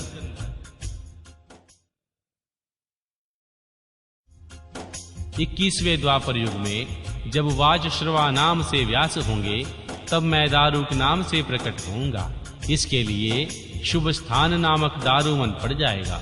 वहां भी मेरे प्लक्ष, दर्भायणी, केतुमान तथा गौतम नाम के 4 परम योगी पुत्र उत्पन्न होंगे। 22वीं चतुर्योगी के द्वापर में जब पुष्यमान नामक व्यास होंगे, तब मैं भी वाराणसीपुरी में लांगली भीम नामक महामुनि के रूप में अवतरित होऊंगा। उस कलयुग में इंद्र सहित समस्त देवता मुझ हलायुक्षाधारी भगवान शिव का दर्शन करेंगे। उस अवतार में भी मेरे भल्लवी, मधुपिंग और श्वेत केतु नामक 4 परम धार्मिक पुत्र होंगे। 23वीं चतुर्युगी में जब तृणबिंदु मुनि व्यास होंगे, तब मैं सुंदर कलिरांजलि गिरी पर श्वेत नाम से प्रकट होऊंगा। वहां भी मेरे उशिक, बृहस्व, देवल और कवि के नाम से प्रसिद्ध 4 तपस्वी पुत्र होंगे। 24वीं चतुर्युगी में जब ऐश्वर्यशाली यक्ष व्यास होंगे, उस युग में नैमिक क्षेत्र में शूली नामक महायोगी होकर मैं उत्पन्न होऊंगा। उस युग में भी मेरे 4 तपस्वी शिष्य होंगे। उनके नाम होंगे शालिहोत्र, अग्निवेश, युवनाश्व और शतदुसु। 25वें द्वापर में जब व्यास शक्ति नाम से प्रसिद्ध होंगे, तब भी मैं प्रभावशाली एवं दंडधारी महायोगी के रूप में प्रकट होऊंगा। मेरा नाम मुंडीश्वर होगा। उस अवतार में भी छगल, कुंडकर्ण, कुंभांड और प्रवाहक मेरे तपस्वी शिष्य होंगे। 26वें द्वापर में जब व्यास का नाम पराशर होगा, तब मैं भद्रवट नगर में सहिष्णु नाम से अवतार लूंगा। उस समय भी उलूक, विधूक, शंबूक और अश्वलायन नाम वाले मेरे 4 तपस्वी शिष्य होंगे। 27वें द्वापर में जब जातुकाण्य व्यास होंगे, तब मैं भी प्रभास तीर्थ में सोम शर्मा नाम से प्रकट होऊंगा।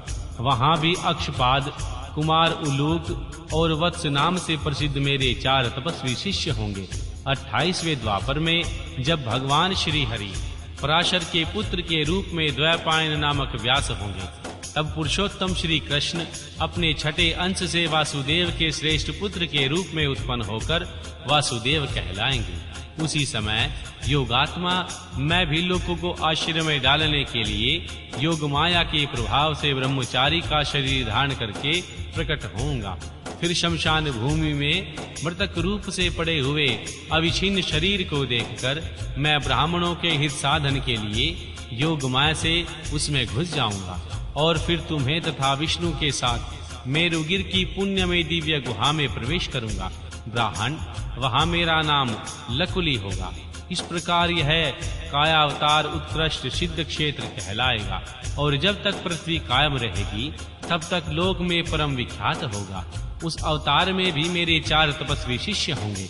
उनके नाम कुणिक, गर्ग, मित्र और पौरुष्य होंगे। वे वेदों के परगामी उद्धर्व रेता ब्राह्मण योगी होंगे और महेश्वर योग को प्राप्त करके शिवलोक को चले जाएंगे। उत्तम व्रत का पालन करने वाले मुनियों, इस प्रकार परमात्मा शिव ने वैश्वत मवंतर के सभी चतुर्युगियों योगेश्वर वेताओं का सम्यक रूप से वर्णन किया। विभो 28 व्यास क्रमशः एक एक करके प्रत्येक द्वापर में होंगे। योगेश्वर अवतार प्रत्येक कलयुग के प्रारंभ में प्रत्येक योगेश्वर अवतार के साथ उनके 4 अविनाशी शिष्य भी होंगे। जो महान शिव भक्त योग मार्ग की वृद्धि करने वाले इन पशुपति के शिष्यों में शरीरों पर भस्म रमे रहेगी, ललाट त्रिपुंड से सुशोभित रहेगा और रुद्राक्ष की मालाहीन का आभूषण होगी। ये सभी शिष्य धर्म पारायण, वेद वेदांग के परगामी, विद्वान और सदा भीतर से लिंगार्चन में तत्पर रहने वाले होंगे। ये भगवान शिव जी में भक्ति रखकर योग पूर्वक ध्यान में निष्ठा रखने वाले और जितेंद्रिय होंगे। विद्वानों ने इनकी 112 संख्या बतलाई है।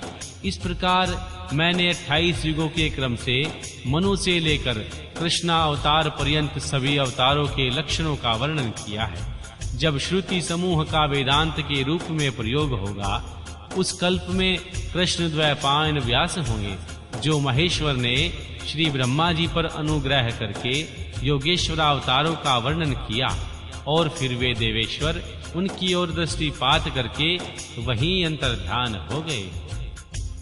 अध्याय 5 नंदीश्वर अवतार का वर्णन। यहाँ तक 42 अवतारों का वर्णन किया गया। अब नंदीश्वर अवतार का वर्णन किया जाता है। श्री सनत कुमार ने पूछा, प्रभु आप महादेव के अंश से उत्पन्न होकर पीछे भगवान शिव को कैसे प्राप्त हुए थे? वह सारा वृतांत मैं सुनना चाहता हूँ, उसे वर्णन करने की कृपा करें। नंदीश्वर बोले, सर्वज्ञ श्री सनत कुमार जी, मैं जिस प्रकार महादेव के अंश से जन्म लेकर शिव को प्राप्त हुआ हूँ, उस प्रसंग का वर्णन करता हूँ, तुम सावधानी पूर्वक सुनो। शिलाद नामक एक धर्मात्मा मुनि थे। पितरों के आदेश से उन्हें आयोनी सूरत मृत्युहीन पुत्र की प्राप्ति के लिए तप करके राजेश्वर इंद्र को प्रसन्न किया, परंतु देवराज इंद्र ने ऐसा पुत्र प्रदान करने में अपने को असमर्थ बताकर सर्वेश्वर महाशक्ति संपन्न महादेव की आराधना करने का उपदेश दिया। तब शिलाद भगवान महादेव को प्रसन्न करने के लिए तप करने लगे। उनके तप से प्रसन्न होकर महादेव वहां पधारे और महासमिधामग्न शिलाद को थपथपाकर जगाया। तब शिलाद ने भगवान शिव का स्तवन किया और भगवान शिव ने उन्हें वर देने को प्रस्तुत होने पर उनसे कहा, प्रभु मैं आपके ही समान मृत्युहीन अयोनिज पुत्र चाहता हूँ। तब भगवान शंकर प्रसन्न होकर मुनि से बोले, शिव जी ने कहा, तपोधन विप्र, पूर्व काल में श्री ब्रह्मा जी ने मुनियों से बड़े बड़े देवताओं ने मेरे अवतार धारण करने के लिए तपस्या द्वारा मेरी आराधना की। इसलिए यद्यपि मैं सारे जगत का पिता हूँ, फिर भी तुम मेरे पिता बनोगे और मैं तुम्हारा अयोनिज पुत्र कहलाऊंगा। यहाँ मेरा नाम नंदी होगा। श्री नंदीश्वर कहते हैं, मुने यूं कहकर कृपालु शंकर ने अपने चरणों में प्राणिपात करके सामने खड़े हुए शिलाद मुनि की ओर कृपा दृष्टि से देखा और उन्हें ऐसा आदेश दिया। तुरंत ही उमा सहित वहीं अंतर्ध्यान हो गई। महादेव जी के चले आने के पश्चात महामुनि शिलाद ने अपने आश्रम में आकर ऋषियों से वह सारा वृतांत है सुनाया। कुछ समय बीत जाने के बाद जब ज्ञाद वेताओं में श्रेष्ठ मेरे पिताजी यज्ञ करने के लिए यज्ञ क्षेत्र जोत रहे थे, उसी समय भगवान शंभु की आज्ञा से यज्ञ के पूर्व ही उनके शरीर से उत्पन्न हो गया। उस समय मेरे शरीर की प्रभा युगांतर कालीन अग्नि के समान थी। तब सारी दिशाओं में प्रसन्नता छा गई और शिलाद मुनि की बड़ी प्रशंसा हुई। उधर शिलाद ने भी जब मुझ बालक को प्रलयकालीन सूर्य और अग्नि के सदृश प्रभावशाली त्रिनेत्र चतुर्भुज प्रकाशमान जटा मुकुटधारी त्रिशूल आदि आयुधों से युक्त सर्वथा रुद्र रूप में देखा, तब वे महान आनंद में निमग्न हो गए और मुझ प्राणम्य को नमस्कार करते हुए कहने लगे। शिलाद बोले, सुरेश्वर, क्योंकि तुमने नंदी नाम से प्रकट होकर मुझे आनंदित कर दिया है, इसलिए मैं तुम आनंदमय जगदीश्वर को नमस्कार करते हैं। नंदीश्वर जी कहते हैं, मुने, तदन अंतर जैसे निर्धन को निधि प्राप्त हो जाने से प्रसन्नता होती है, उसी प्रकार मेरी प्राप्ति से हर्षित होकर पिताजी ने महेश्वर की भली भांति वंदना की और फिर मुझे लेकर वे शीघ्र ही पर्णशाला को चल दिए। महामुने, जब मैं शिलाद की कुटिया में पहुंचा, तब मैंने उनके रूप का परित्याग करके मनुष्य रूप धारण किया। तदन अंतर शालांकायन नंदन पुत्र वत्सल शिवलाद ने मेरे जात कर्म आदि सभी संस्कार संपन्न किए। फिर 5वें वर्ष में पिताजी ने मुझे संगोपांग संपूर्ण वेदों तथा अनन्य शास्त्रों का भी अध्ययन कराया। 7वां वर्ष पूरा होने पर भगवान शंकर की आज्ञा से और वरुण नाम के मुनि मुझे देखने के लिए पिताजी के पास आए। शिलाद मुनि ने उनकी पूरी आवभगत की। जब वे दोनों महात्मा मुनीश्वर आनंद पूर्वक आसन पर विराजमान हो गए, तब मेरी ओर बारंबार निहार कर बोले। मित्र और वरुण ने कहा, तात शिलाद, यद्यपि तुम्हारा पुत्र नंदी संपूर्ण शास्त्रों के अर्थों का परगामी विद्वान है, तथापि इसकी आयु बहुत थोड़ी है, 1 वर्ष से अधिक नहीं दिखती। उन विप्रवरों के यो कहने पर पुत्र वत्सल शिलाद नंदी को छाती से लिपटाकर दुखार्त हो फूट फूट रोने लगे। तब पिता और पितामह को पृथक की भांति भूमि पर पड़ा हुआ देख नंदी भगवान शंकर के चरण कमलों का स्मरण करके प्रसन्नता पूर्वक पूछने लगा, पिताजी, आपको कौन सा ऐसा दुख आ पड़ा जिसके कारण आपका शरीर कांप रहा है और आप रो रहे हैं? आपको वह दुख कहां से प्राप्त हुआ है? मैं इसे ठीक ठीक जानना चाहता हूँ। पिता ने कहा, बेटा, तुम्हारी आयु के दुख से मैं अत्यंत दुखी हो रहा हूँ। तुम ही बताओ, मेरे इस कष्ट को कौन दूर कर सकता है? मैं उसकी शरण ग्रहण करूंगा। पुत्र बोला, पिताजी, मैं आपके सामने शपथ करता हूँ और यह बिल्कुल सत्य बात कह रहा हूँ। चाहे देवता, दानव, यमकाल तथा अनन्य प्राणी ये सब के सब मिलकर मुझे मारना चाहते हैं, तो भी मेरी बाल्यकाल में मृत्यु नहीं होगी। अतः आप दुखी मत हो। पिता ने पूछा, मेरे प्यारे लाल, तुमने ऐसा कौन सा तप किया है, अथवा तुम में कौन सा ऐसा ज्ञान है, योग या ऐश्वर्य प्राप्त है, जिसके बल पर तुम इस दारुण दुख को नष्ट कर दोगे? पुत्र ने कहा, तात, मैं न तो तप से मृत्यु को हटाऊंगा और न विद्या से। मैं भगवान महादेव जी के भजन से मृत्यु को जीत लूंगा। इसके अतिरिक्त अन्य कोई उपाय नहीं है। नंदीश्वर जी कहते हैं, हे मुने, यो कहकर मैंने सिर झुकाकर पिताजी के चरणों में प्रणाम किया और फिर उनकी प्रदक्षिणा करके उत्तम वन की राह ली।